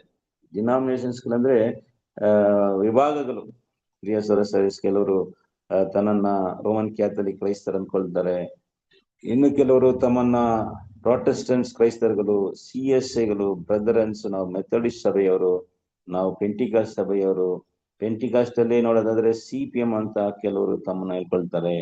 ಇನ್ನು ಕೆಲವರು TPM ಕ್ರಿಸ್ಟಿಯನ್ಸ್ಗಳು, ಮೆಥಡಿಸ್ಟ್ಗಳು, ಮತ್ತು ಇನ್ನು ಕೆಲವರು ಪ್ರೆಸ್ಬಿಟೇರಿಯನ್ಸ್. ಈ ರೀತಿಯಾಗಿ ಲೋಕದಲ್ಲಿ ನೋಡೋದಾದ್ರೆ ಪ್ರಿಯ ಸದಸ್ಯರೇ, ಸುಮಾರು 750ಕ್ಕಿಂತ ಹೆಚ್ಚಾದಂತ ವಿಭಾಗಗಳು, ಡಿನಾಮಿನೇಷನ್ಸ್ಗಳು ನಾವೇನ್ ಮಾಡ್ಬೋದು, ನಾವು ಕ್ರೈಸ್ತರಲ್ಲಿ ನೋಡ್ಬೋದು. ಈ ರೀತಿಯಾಗಿ ಯಾವ ಮತದಲ್ಲಿ ಈ ರೀತಿಯಾಗಿ ಇಲ್ಲ ಪ್ರಿಯರೇ, ಕ್ರೈಸ್ತರಲ್ಲಿ ಮಾತ್ರವೇ ಇಷ್ಟು ಏನಿದೆ ಡಿನಾಮಿನೇಷನ್ಸ್ಗಳು. ಏನಕ್ಕೆ ಅಂತ ನೋಡೋದಾದ್ರೆ ಪ್ರೀತಿಯ ಸದಸ್ಯರೇ, ಈ ನಮ್ಮ ಕ್ರೈಸ್ತರಲ್ಲಿ 99.9% ಆಫ್ ಕ್ರಿಸ್ಟಿಯನ್ಸ್ಗಳು ಬೈಬಲ್ನ ಏನ್ ಮಾಡಲ್ಲ, ಓದೋದು ಇಲ್ಲ, ಬೈಬಲ್ನ ಸ್ಟಡಿ ಮಾಡೋದು ಇಲ್ಲ. ಇದಕ್ಕೆ ಏನ್ ಕಾರಣ? ಯಾಕೆ ಕ್ರೈಸ್ತರಲ್ಲಿ ಮಾತ್ರ? ನೋಡಿ, ಇಸ್ಲಾಂ ಇದೆ, ಹಿಂದೂಸಮ್ ಇದೆ, ಬುದ್ಧಿಸಮ್ ಇದೆ. ಪ್ರಿಯ ಸದಸ್ಯ, ಲೋಕದಲ್ಲಿ ದೊಡ್ಡ ಮತಗಳಾಗಿ ಇವುಗಳು ಇದ್ರೆ ಕೂಡ ಈ ಬೇರೆ ಮತಗಳಲ್ಲಿ ಇಷ್ಟೇನಿಲ್ಲ, ವಿಭಾಗಗಳಿಲ್ಲ. ಈಗ ಇಸ್ಲಾಂ ಅಲ್ಲಿ ನೋಡ್ಬೇಕಾದ್ರೆ ಮುಖ್ಯವಾಗಿ 2 ವಿಭಾಗಗಳಿದೆ. ಒಂದು ಸನ್ನಿ ಮುಸ್ಲಿಂ ಅಂತಾರೆ, ಇನ್ನೊಂದು ಸುನ್ನಿ ಮುಸ್ಲಿಂ ಅಂತಾರೆ. ಆದ್ರೆ ಇವರಲ್ಲಿ ನೋಡ್ಬೇಕಾದ್ರೆ ಹಿಂದೂಸ್ ಅಲ್ಲಿ ಕೂಡ ಅಷ್ಟು ವಿಭಾಗಗಳಿಲ್ಲ. ಆದ್ರೆ ಕ್ರಿಶ್ಚಿಯನ್ ಅಲ್ಲಿ ಮಾತ್ರ ಸುಮಾರು 750 ಡಿನಾಮಿನೇಷನ್ಸ್ಗಳನ್ನ ನಾವೇನ್ ಮಾಡಬಹುದು, ನಾವು ನೋಡಬಹುದು. ಪ್ರಿಯ ಸದಸ್ಯರೇ, ಕಾರಣ ಏನಪ್ಪಾ, ಯಾಕೆ ಅಂತ ನೋಡೋದಾದ್ರೆ ಪ್ರೀತಿಯ ಸದಸ್ಯರೇ, ಕ್ರೈಸ್ತರಲ್ಲಿ 99% ಆಫ್ ಕ್ರಿಸ್ಟಿಯನ್ಸು ಬೈಬಲ್ನ ಓದೋದಿಲ್ಲ. ಹೌದು ಪ್ರಿಯರೇ, ಅನೇಕ ಕ್ರೈಸ್ತರಿಗೆ ಬೈಬಲಲ್ಲಿ ಎಷ್ಟು ಪುಸ್ತಕಗಳಿದೆ ಎಂಬುದನ್ನ ಕೂಡ ಗೊತ್ತಿಲ್ಲ. ಬೈಬಲಲ್ಲಿ ಬರೆಯಲ್ಪಟ್ಟಿರುವಂತ ಅನೇಕ ವ್ಯಕ್ತಿಗಳ ಹೆಸರು ಕೂಡ ಅನೇಕ ಕ್ರೈಸ್ತರಿಗೆ, ಅಂದ್ರೆ ಪರಂಪರೆಯಾಗಿ ಕ್ರೈಸ್ತರಾಗಿದ್ರು ಕೂಡ ಬೈಬಲಲ್ಲಿ ಇರುವಂತ ದೊಡ್ಡ ದೊಡ್ಡ ವ್ಯಕ್ತಿಗಳು ಹೆಸರುಗಳು ಕೂಡ ಗೊತ್ತಿಲ್ಲದಿರುವಂತ ಕ್ರೈಸ್ತರುಗಳಿದ್ದಾರೆ. ಒಂದು ಸಹೋದರಿನ ಕೇಳ್ಬೇಕಾದ್ರೆ ಒಂದ್ಸಾರಿ ಒಂದು ಸಿಸ್ಟರ್, ಅವರು ಕ್ರೈಸ್ತರೇ, ಹುಟ್ಟಿದಿಂದ ಕ್ರೈಸ್ತರು, ಅವರು ಅವ್ರ ಅಪ್ಪ ಅವ್ರ ತಾತ ಅವರು ಪರಂಪರೆಯಾಗಿ ಇದ್ದಾರೆ. ಅವ್ರ ಹತ್ರ ನಿಮ್ಗೆ ಅಬ್ರಹಾಂ ಗೊತ್ತಂತ ಕೇಳ್ಬೇಕಾದ್ರೆ ಅವ್ರು ಕೊಟ್ಟಂತ ಉತ್ತರ ನಮ್ಗೆಲ್ಲರಿಗೂ ತುಂಬಾ ನಗು ಬಂತು. ಏನಂದ್ರೆ, ಹೌದು ನಮ್ಗೆ ಗೊತ್ತು ಅಬ್ರಹಾಮು, ಅವ್ರು ನಮ್ಮ ಆಫೀಸಲ್ಲಿ ಕೆಲಸ ಮಾಡ್ತಾರೆ ಅಂತ ಅವರು ಹೇಳಿದ್ರು. ಪ್ರಿಯರೇ, ಬೈಬಲ್ ಅಲ್ಲಿ ಇರುವಂತ ಅಬ್ರಹಾಂ ಬಗ್ಗೆ ಕೇಳಿದ್ರೆ ಗೊತ್ತಿಲ್ಲ, ಆಫೀಸಲ್ಲಿ ಕೆಲಸ ಮಾಡೋರ್ ಬಗ್ಗೆ ಏನಾಗಿದೆ ಗೊತ್ತು ಮಾಡ್ಕೊಂಡಿದ್ದಾರೆ. ಹೌದು ಪ್ರಿಯರೇ, ಇದೇ ಕ್ರೈಸ್ತರ ಒಂದು ಪರಿಸ್ಥಿತಿ. ಕ್ರೈಸ್ತರು ಹೆಂಗಿದ್ದಾರೆ ಅಂತ ನೋಡ್ಬೇಕಂದ್ರೆ ಬೈಬಲ್ನ ಓದೋದೇ ಇಲ್ಲ, ಅದನ್ನ ಸ್ಟಡಿ ಮಾಡೋದೇ ಇಲ್ಲ. ಯಾರೆಲ್ಲ ಏನ್ ಹೇಳ್ತಾರ ಹಂಗೆ ನಾವು ನಂಬ್ಕೊಂಡೇ ಹೋಗುವಂತರಾಗಿರ್ತಾರೆ. ಫಾದರ್ ಏನ್ ಹೇಳ್ತಾರೋ, ಪಾಸ್ಟರ್ಗಳು ಏನ್ ಹೇಳ್ತಾರೋ, ಆ ಲೀಡರ್ಸ್ಗಳು ಏನ್ ಹೇಳ್ತಾರೋ ಅದೇ ನಿಜ ಅಂತ ಅವ್ರನ್ನ ನಂಬ್ಕೊಂಡು ಹೋಗ್ತಾರ ಹೊರತು ಅವುಗಳು ಬೈಬಲಲ್ಲಿ ಬರ್ದಿದ್ಯಾ, ಅವುಗಳು ಸತ್ಯನಾ ಅಂತ ಏನ್ ಮಾಡಲ್ಲ, ಸ್ಟಡಿ ಮಾಡಲ್ಲ ಪ್ರಿಯರೇ. ಆ ರೀತಿಯಾಗಿದ್ದಾರೆ ಕ್ರೈಸ್ತರುಗಳು. ಅದಕ್ಕೆ ಇಷ್ಟು ಡಿನಾಮಿನೇಷನ್ಸ್ಗಳಿಗೆ ಕಾರಣ ಏನಪ್ಪಾ ಅಂದ್ರೆ, ಜನರುಗಳು, ಕ್ರೈಸ್ತರುಗಳು ಬೈಬಲ್ನ ಕ್ರಮವಾಗಿ ಓದುವುದಿಲ್ಲ. ಸರಿ ಪ್ರಿಯರೇ, ಈಗ ನಾವು ನೋಡಿದ್ರೆ ಅನೇಕ ಕ್ರೈಸ್ತರುಗಳು ಈಗ ಬೈಬಲ್ನ ಯಾವ ರೀತಿಯಾಗಿ ಓದುತ್ತಾರೆ ಕೆಲವುಗಳು ಅಂತ ನೋಡ್ಬೇಕಾದ್ರೆ, ಈಗ ಎಲ್ಲರೂ ಕ್ಯಾಲೆಂಡರ್ ಅಲ್ಲಿ ಏನಾಗಿದೆ ವಚನಗಳು ಬಂದ್ಬಿಟ್ಟಿದ್ರಿಂದ ಅವರು ಬೆಳಗ್ಗೆ ಎದ್ದ ತಕ್ಷಣ ಅಥವಾ ಕೆಲ್ಸಕ್ಕೆ ಹೋಗೋ ಮುಂಚೆ ಹೋಗ್ಬಿಟ್ಟು ಏನ್ ಮಾಡೋದು, ಕ್ಯಾಲೆಂಡರ್ ಅಲ್ಲಿ ಒಂದು ವಚನ ನೋಡ್ಕೊಂಡು ಹಂಗೆ ದೇವರ ಹತ್ರ ಮಾತಾಡ್ಬಿಟ್ರು ಅಂತ ಒಂದು ತೃಪ್ತಿ ಪಟ್ಕೊಂಡು ಹೋಗ್ಬಿಡ್ತಾರೆ. ಅಷ್ಟೇ ಅವ್ರು ಓದೋದು. ಅವರಲ್ಲಿರೋದೆಲ್ಲ ಆಶೀರ್ವಾದವಾದ ವಾಕ್ಯಗಳನ್ನ ಏನ್ ಮಾಡಿದಾರೆ, ಹಾಕಿರ್ತಾರೆ. ಅದು ಸದಸ್ಯರೇ, ಅವುಗಳಲ್ಲಿರೋದೆಲ್ಲ ಏನಾಗಿದೆ, ಆಶೀರ್ವಾದವಂತ ವಾಕ್ಯಗಳು. ಅದರಿಂದ ತುಂಬಾ ಸಂತೋಷದಿಂದ ಏನ್ ಮಾಡ್ಬಿಡ್ತಾರೆ, ಹೋಗ್ಬಿಡ್ತಾರೆ. ಇನ್ನು ಕೆಲವರು ಬೈಬಲ್ನ ಎಲ್ಲಿ ಇಟ್ಕೊಂಡಿರ್ತಾರೆ, ಮಲಗುವಾಗ ತಲೆದಿಮ್ಮ ಹತ್ರ ಇಟ್ಕೊಂಡು ಮಲಗುವವರಾಗಿರ್ತಾರೆ. ಯಾಕೆ ಅಂತ ನೋಡೋದಾದ್ರೆ, ಅದನ್ನ ಇಟ್ಕೊಂಡು ಮಲಗಿದ್ರೆ ನಮ್ಗೆ ಕೆಟ್ಟ ಕನ್ಸುಗಳು ಬರಲ್ಲ, ದೆವ್ವದ ಭಯ ಬರಲ್ಲ. ಅದನ್ನ ಆ ರೀತಿಯಾಗಿ ಏನ್ ಮಾಡ್ಕೊಳ್ತಾರೆ, ಅದನ್ನ ತಲೆಯಲ್ಲಿ ಇಟ್ಕೊಂಡು ಮಲಗುವಾಗ ಇಟ್ಕೊಂಡು ಮಲಗುವಂತ ಕ್ರೈಸ್ತರುಗಳು ನಾವು ನೋಡ್ತೀವಿ. ಪ್ರಿಯರೇ, ಬೈಬಲ್ನ ಈ ರೀತಿಯಾಗಿ ಉಪಯೋಗ ಮಾಡ್ತಾರೆ. ಬೈಬಲ್ನ ತಲೆ ಇಟ್ಕೊಳ್ಳೋದ್ರಿಂದ ಏನು ಪ್ರಯೋಜನ ಇಲ್ಲ. ಬೈಬಲ್ನ ಓದಿ ಆ ವಾಕ್ಯಗಳನ್ನ ತಲೆಯಲ್ಲಿ ಇಟ್ಕೊಂಡ್ರೆ ಮಾತ್ರ ನಮ್ಗೆ ಧೈರ್ಯ, ವಿಶ್ವಾಸ, ನಂಬಿಕೆಗಳೇನಾಗುತ್ತೆ, ಬರ್ತದೆ. ಆ ಪುಸ್ತಕವನ್ನ ತಲೆಯಲ್ಲಿ ಮಾತ್ರ ಇಟ್ಕೊಂಡು ಮಾಡೋದ್ರಿಂದ ಏನು ಪ್ರಯೋಜನಗಳು ಇಲ್ಲ ಪ್ರೀತಿಯ ಸದಸ್ಯರು. ಹಂಗೆ ಕ್ರೈಸ್ತರುಗಳು ಹಂಗೆ ಅನ್ಕೊಂಡಿದ್ದಾರೆ. ಇನ್ನು ಕೆಲವರು ನೋಡ್ಬೇಕಾದ್ರೆ ಪ್ರಿಯ ಸದಸ್ಯರೇ, ಬೈಬಲ್ನ ಹೇಗೆ ಹೋಗ್ತಾರೆ ಅಂತ ನೋಡ್ಬೇಕಾದ್ರೆ ಒಂದು ಜೋಷ್ಯ ಪುಸ್ತಕ ತರ. ಒಂದು ಜೋಷ್ಯ ಪುಸ್ತಕ ಅಂದ್ರೆ, ಈಗ ನಾವು ಜೋಷ್ಯರುಗಳು ಏನ್ ಮಾಡ್ತಾರೆ, ಆ ಒಂದು ಸ್ಕ್ರಾಲ್ಸ್ ಇಟ್ಕೊಂಡಿರ್ ಕೈಯಲ್ಲಿ, ಅದ್ರಲ್ಲಿ ಒಂದು ಸೂಜಿನ ಹಾಕಿ ಓಪನ್ ಮಾಡ್ತಾರೆ. ಓಪನ್ ಮಾಡಿ ಅದ್ರಲ್ಲಿ ಏನ್ ಬರ್ದಿದ್ಯೋ ಅದನ್ನ ಓದಿ ಏನ್ ಮಾಡೋದು, ಅವ್ರಿಗೆ ಹೇಳೋದು, ನಿಮ್ಗೆ ಈ ತರ ರಾಶಿ ಇದೆ, ನಿನ್ಗೆ ಈ ತರ ಬರ್ತದೆ, ಈ ತರ ಆಗತ್ತೆ, ಈ ತರ ಒಳ್ಳೇದಾಗತ್ತೆ, ಕೆಟ್ಟದಾಗತ್ತೆ ಅಂತ ಹೇಳೋ ಹಾಗೆ ಕ್ರೈಸ್ತರುಗಳು ಕೂಡ ಬೈಬಲ್ನ ಅದೇ ರೀತಿಯಾಗಿ ಓದ್ತಾರೆ. ಅಂದ್ರೆ ಕಣ್ಮುಚ್ಕೊಂಡು ಒಂದು ಭಾಗವನ್ನು ಹಂಗೆ ಓಪನ್ ಮಾಡೋದು, ಆದ್ರೆ ಏನಾದ್ರೂ ವಾಕ್ಯಗಳು ಇವರಿಗೆ ಆಶೀರ್ವಾದವಾದಂತ ವಾಕ್ಯವಿದ್ರೆ ತುಂಬಾ ಸಂತೋಷ, ದೇವರನ್ನ ಹತ್ರ ಮಾತಾಡ್ಬಿಟ್ಟು. ಅಂದ್ರೆ ಬೈಬಲ್ನ ಓಪನ್ ಮಾಡುವಾಗ ಆದಿಕಾಂಡ 12ನೇ ಅಧ್ಯಾಯ 2ನೇ ವಾಕ್ಯ ಬಂದ್ರೆ, ಅಂದ್ರೆ ನಾನು ನಿನ್ನನ್ನ ಆಶೀರ್ವದಿಸಿ ನಿನ್ನ ಹೆಸರನ್ನ ಏನ್ ಮಾಡ್ತೀನಿ, ನಾನು ಹೆಮ್ಮೆ ಪಡಿಸ್ತೀನಿ ಎಂಬುದಾಗಿ ಬರ್ದಿರೋಂತ ಮಾತನ್ನ ನೋಡಿದ್ರೆ ಅವ್ರೇನ್ ಮಾಡ್ತಾರೆ, ತುಂಬಾ ಸಂತೋಷದಿಂದ ದೇವ್ರು ನನ್ನ ಆಶೀರ್ವದಿಸ್ತಾರಂತ ಅವರಾಗಿ ತೃಪ್ತಿ ಪಟ್ಕೊಂಡು ಹೋಗ್ತಾರೆ. ಒಂದು ವೇಳೆ ಬೈಬಲ್ನ ತೆಗೆದು ಓದುವಾಗ ಮತ್ತೆ 23ನೇ ಅಧ್ಯಾಯ ಬಂದ್ಬಿಟ್ರೆ, ಮತ್ತೆ 23ನೇ ಅಧ್ಯಾಯದಲ್ಲಿ ಪರಿಸಾಯರೇ ಸಲ್ಸಾಯರೇ ನಿಮ್ಗೆ ಅಯ್ಯೋ ಅಂತ ಹೇಳಿದ ತಕ್ಷಣ ಮುಚ್ಚಿಬಿಟ್ಟು ಅಯ್ಯೋ ದೇವ್ರ ನನ್ನ ಹತ್ರ ಮಾತಾಡಲ್ಲ. ತಿರ್ಗಾ ಏನಾದ್ರೂ ಅವ್ರಿಗೆ ಒಂದು ಆಶೀರ್ವಾದ ವಾಕ್ಯ ಬಂದ್ರೆ ಸಾಕು, ಆ ರೀತಿಯಾಗಿ ಓದೋರಾಗಿ ಕ್ರೈಸ್ತರು. ಇದರಿಂದನೇ ಇವತ್ತು ಪ್ರಿಯ ಸದಸ್ಯರೇ, ಕ್ರೈಸ್ತರಲ್ಲಿ ಇಷ್ಟು ಡಿನಾಮಿನೇಷನ್ಸ್ಗಳು ಬೈಬಲ್ ಬಗ್ಗೆ ಸರಿಯಾದ ಒಂದು ನಾಲೆಡ್ಜ್ ಇಲ್ಲ. ಹೌದು ಪ್ರೀತಿಯ ಸದಸ್ಯರೇ, ಒಂದು ನಿಜವಾದ ಕ್ರೈಸ್ತನು ಕಡಿಮೆ ಅಂದ್ರೆ 1 hour ಆದ್ರೂ ಬೈಬಲ್ ಏನ್ ಮಾಡ್ಬೇಕು, ಒಂದಿನ ಓದೋರಾಗಿರ್ಬೇಕು. ಕಡಿಮೆ ಅಂದ್ರೆ ಬರೀರೆ ನಾನು ಹೇಳೋದು ಕಡಿಮೆ ಸಮಯ ಅಂದ್ರೆ ಅಟ್ಲೀಸ್ಟ್ 1 hour ಆದ್ರೂ ಒಂದು ನಿಜವಾದ ಕ್ರೈಸ್ತನು ಬೈಬಲ್ನ ಓದ್ಲೇಬೇಕು. ಹೌದು ಪ್ರಿಯರೇ, ಯಾಕೆಂದ್ರೆ ಅದು ನಮ್ಗೇನಾಗಿದೆ, ಬೆಳಕಾಗಿದೆ. ದೇವರ ವಾಕ್ಯ ನಮ್ಗೇನಾಗಿದೆ ಅಂದ್ರೆ ಅದು ನಮ್ಮ ಮಾರ್ಗಕ್ಕೆ, ನಮ್ಮ ದಾರಿಗೆ ಬೆಳಕಾಗಿದೆ. ಅದರಿಂದ ಈ ಕತ್ತಲೆಯ ಲೋಕದಲ್ಲಿ ಬಾಳುವಂತ ನಮಗೆ ದೇವರ ವಾಕ್ಯ ತುಂಬಾನೇ ಅವಶ್ಯವಾಗಿದೆ. ಈ ಲೋಕದಲ್ಲಿ ನಾವು ನೋಡ್ತೀವಿ, ಅಸತ್ಯಗಳು, ಸುಳ್ಳುಗಳು, ಮೂಢನಂಬಿಕೆಗಳು ತುಂಬಿರುವಂತ ಈ ಲೋಕ. ಇದರಲ್ಲಿ ನಾವು ಸತ್ಯದಲ್ಲಿ ನಡೆಯೋರಾದರೆ ಪ್ರಿಯರೇ, ನಮ್ಗೆ ದೇವರ ವಾಕ್ಯವು ಬೆಳಕಾಗಿದೆ, ಸತ್ಯವಾಗಿದೆ. ದೇವರ ವಾಕ್ಯ ನಮ್ಗೇನಾಗಿದೆ, ಸತ್ಯ. ದೇವರ ವಾಕ್ಯ ನಮ್ಗೆ ಬೆಳಕು. ಅದರಿಂದ ಬೈಬಲ್ನ ನಾವು ಕಡ್ಡಾಯವಾಗಿ ಓದುವಂತರಾಗಿರ್ಬೇಕು. ಅವಾಗ್ಲೇ ನಾವು ಒಂದಷ್ಟು ಒಂದು ಕ್ರೈಸ್ತ ಜೀವನ ಮಾಡೋದಕ್ಕೆ ಸಾಧ್ಯ. ಒಂದು ಕ್ರಿಶ್ಚಿಯನ್ ಲೈಫ್ ಜೀವಿಸ್ಬೇಕಂದ್ರೆ ಪ್ರಿಯರೇ, ಅಟ್ಲೀಸ್ಟ್ 1 hour ಆದ್ರೂ ಬೈಬಲ್ ಓದಿದ್ರೆ ಒಂದಷ್ಟಿಗೆ ನಾವು ಒಂದು ಕ್ರೈಸ್ತ ಜೀವಿತ ಮಾಡಬಹುದು. ಸರಿ ಪ್ರಿಯರೇ, ನಾವು ಏನ್ ಮಾಡೋಣ ಅಂದ್ರೆ, ನಾವು ಈಗ ಈ ಬೈಬಲ್ ನಾವು ಏನ್ ಮಾಡೋಣ, ನಾವು ಯಾವ ರೀತಿಯಾಗಿ ಈ ಬೈಬಲ್ ಬರೆಯಲ್ಪಟ್ಟಿದೆ, ದೇವರು ಬೈಬಲ್ ಅನ್ನು ಹೇಗೆ ಬರೆದಿದ್ದಾರೆ, ಅದನ್ನ ನಾವು ಯಾವ ರೀತಿ ಓದಬೇಕು ಎಂಬುದನ್ನ ನಾವು ಏನ್ ಮಾಡೋಣ, ಮೊದಲನೇದಾಗಿ ನೋಡೋಣ. ಪ್ರೀತಿಯ ಸದಸ್ಯರೇ, ವಾಕ್ಯ ಓದೋಣ. ಒಂದು ಐಸಾಯ 28:13 ವಾಕ್ಯವನ್ನ ನಾವು ಓದೋಣ. ಬೈಬಲ್, ದೇವರು ಈ ಪುಸ್ತಕವನ್ನ, ಈ ಬೈಬಲ್ ಎಂಬ ಪುಸ್ತಕವನ್ನ ಹೇಗೆ ಬರೆದಿದ್ದಾರೆ ಬನ್ನಿ ಓದರಿ. 28:13 ವಾಕ್ಯ, ಐಸಾಯ 28:13 ವಾಕ್ಯವನ್ನು ಓದೋಣ.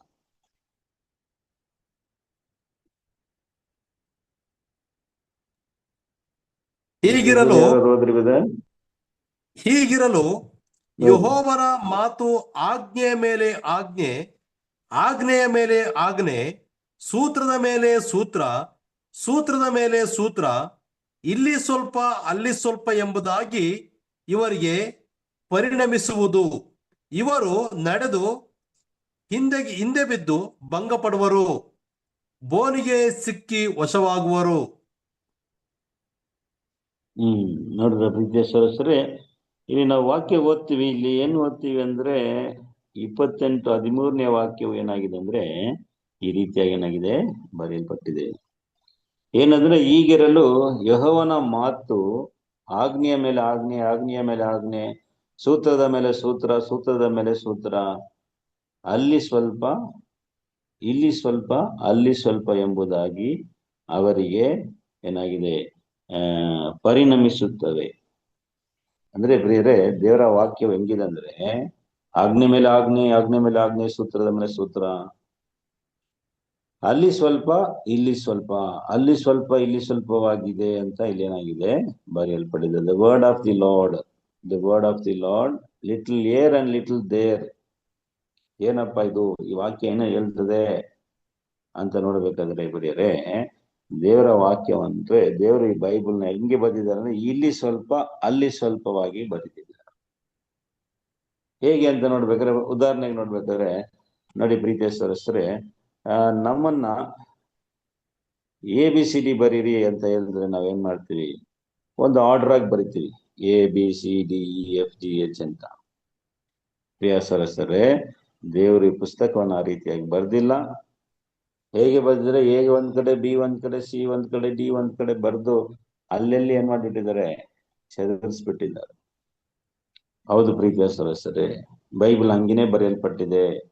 ಬೈಬಲ್ ಕ್ರಮವಾಗಿ ಆರ್ಡರ್ ಆಗಿ ಬರ್ದಿಲ್ಲ ದೇವರು. ದೇವರು ಹೆಂಗೆ ಬರ್ದಿದ್ದಾರೆ, ಅಲ್ಲಿ ಸ್ವಲ್ಪ ಇಲ್ಲಿ ಸ್ವಲ್ಪವಾಗಿ ಬರ್ದಿದ್ದಾರೆ.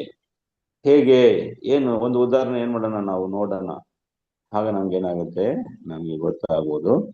ಹೇಗಂದ್ರೆ ನಮ್ಮ ಕರ್ತನಾದ ಯೇಸು ಕ್ರಿಸ್ತನ ಮೊದಲನೇ ಬರುವಿಕೆ, ಯೇಸು ಕ್ರಿಸ್ತನ ಮೊದಲನೇ ಬರುವಿಕೆ ವಿಷಯವಾಗಿ ಬೈಬಲ್ ಅಲ್ಲಿ ಯೇಸು ಬರುವುದಕ್ಕೆ ಸುಮಾರು 600 ವರ್ಷ ಕಾಲಕ್ಕೆ ಮುಂಚೆನೆ, before 6600 years before it self, ಯೇಸು ಬಗ್ಗೆ ಏನಾಗಿದೆ, ಪ್ರವಾದನೆಗಳು ಬರೆಯಲ್ಪಟ್ಟಿತ್ತು.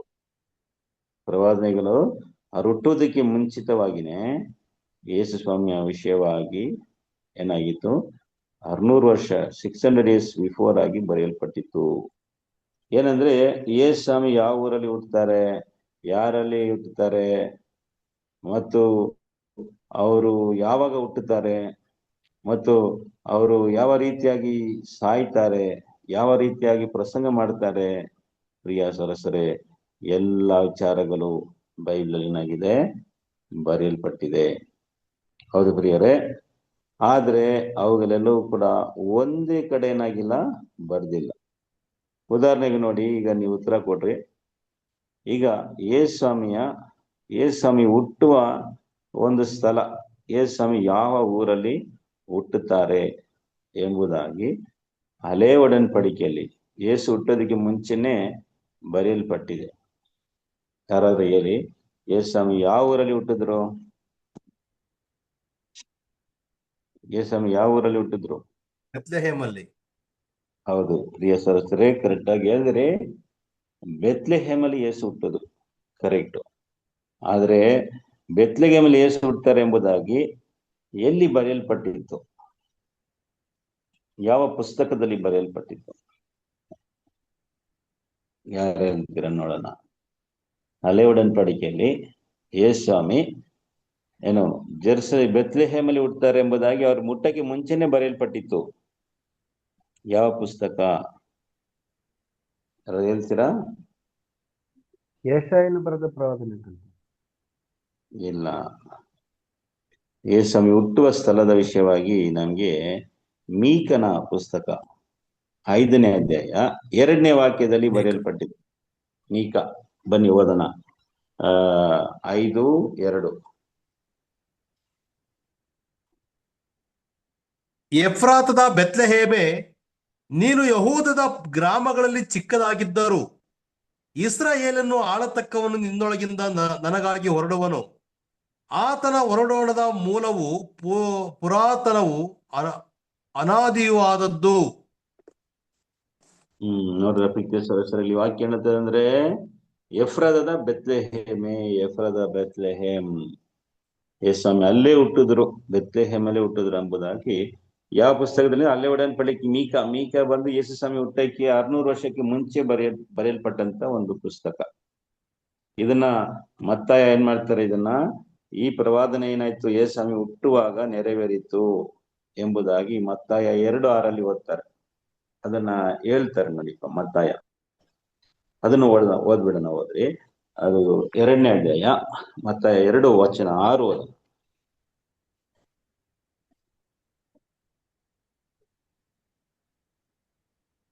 ಓದ್ರಿ ಫಾಸ್ಟ್ ಆಗಿ. ಯಹೂದದ ಸೀಮೆಯ ಬೆತ್ಲೆಹೇಮೆ, ಯಹೂದದ ಪಟ್ಟಣಗಳಲ್ಲಿ ನೀನು ಎಷ್ಟು ಮಾತ್ರವೂ ಸಣ್ಣದಲ್ಲ, ಒಬ್ಬ ಅಧಿಪತಿ ನಿನ್ನೊಳಗಿಂದಲೇ ಹೊರಡುವನು, ಆತನು ನನ್ನ ಪ್ರಜೆಯಾದ ಇಸ್ರಾಯೇಲನ್ನು ಆಳತಕ್ಕವನು ಎಂಬುದಾಗಿ ಪ್ರವಾದಿಯ ಮುಖಾಂತರ ಬರೆದಿದೆ ಎಂದು ಹೇಳಿದನು. ನೋಡ್ರ ಪ್ರಿಯ ಸರಸರೇ, ಅಂದ್ರೆ ಈ ಪ್ರವಾದನೆ ಏನಾಯ್ತು, ಈ ಪ್ರವಾದನೆ ನೆರವೇರಿತು, ಈ ಪ್ರವಾದನೆ ಏನಾಯ್ತು, ಫುಲ್ಫಿಲ್ಮೆಂಟ್ ಆಯ್ತು ಅಂತ ಯೇಸು ಏನ್ ಮಾಡ್ತಾರೆ, ಮತ್ತಾಯ ಅದನ್ನ ಹೇಳ್ತಾರೆ ನೋಡಿ ಪ್ರೀತಿಯ ಸರಸ. ಆದ್ರೆ ಯೇಸು ಬೆತ್ಲೆಹೇಮಲ್ಲಿ ಹುಟ್ಟುತ್ತಾರೆ ಎಂಬುದಾಗಿ ಮೀಕನ ಪ್ರವಾದನೆ ಪುಸ್ತಕದಲ್ಲಿ ಬರೆಯಲ್ಪಟ್ಟಿತ್ತು. ಆದರೆ ಯೇಸು ಸ್ವಾಮಿ ಯಾರ ಹೊಟ್ಟೆಯಲ್ಲಿ ಹುಟ್ಟಿದ್ರು? ಯೇಸು ಸ್ವಾಮಿ ಯಾರ ಹೊಟ್ಟೆಯಲ್ಲಿ ಹುಟ್ಟಿದ್ರು? ಮರಿಯಳ ಗರ್ಭದಲ್ಲಿ. ಎಸ್, ಮರಿಯಳ ಗರ್ಭದಲ್ಲಿ ಹುಟ್ಟಿದ್ರು. ಆದ್ರೆ ಮರಿಯಾಲಲ್ಲಿ ಏನಾಗಿದ್ರು ಅಂತ ನೋಡ್ಬೇಕಾದ್ರೆ ಅವ್ರು ಒಂದು ಕನ್ನಿಗೆಯಾಗಿದ್ರು ನೋಡಿ. ಅಂದ್ರೆ ಮದುವೆ ಆಗ್ಲಿಲ್ಲ, ಅವಳೊಂದು ಕನ್ನಿಗೆಯಾಗಿದ್ರು.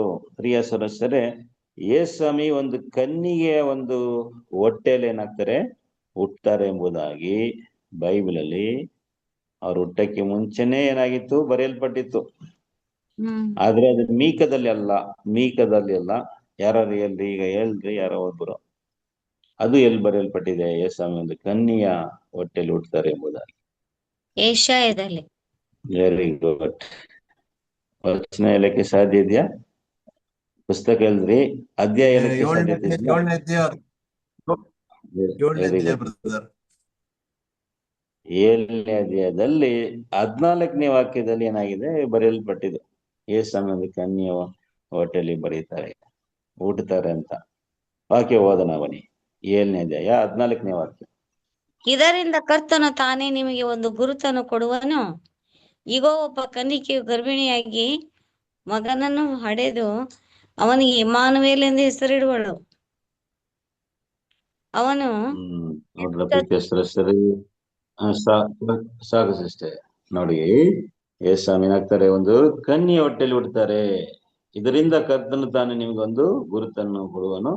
ಈಗೋ ಒಬ್ಬ ಕನ್ನಿಗೆ ಗರ್ಭಿಣಿಯಾಗಿ. ಅದು ಮರಿಯಲ್ ಬಗ್ಗೆ ಹೇಳಲ್ಪಟ್ಟಂತ ಒಂದು ಪ್ರವಾದನೆ ಇದು. ಇದನ್ನ ಕೂಡ ನಾವು ಮತ್ತಾಯ 1:23 ವಾಕ್ಯದಲ್ಲಿ ಇದು ನೆರವೇರಿತು ಎಂಬುದಾಗಿ ಅಲ್ಲಿ ಕೂಡ ಏನಾಗಿದೆ, ಬರೆಯಲ್ಪಟ್ಟಿದೆ. 1:23 ಓದೋಣ. ಮತ್ತಾಯ 1ನೇ ಅಧ್ಯಾಯ 23ನೇ ವಾಕ್ಯ.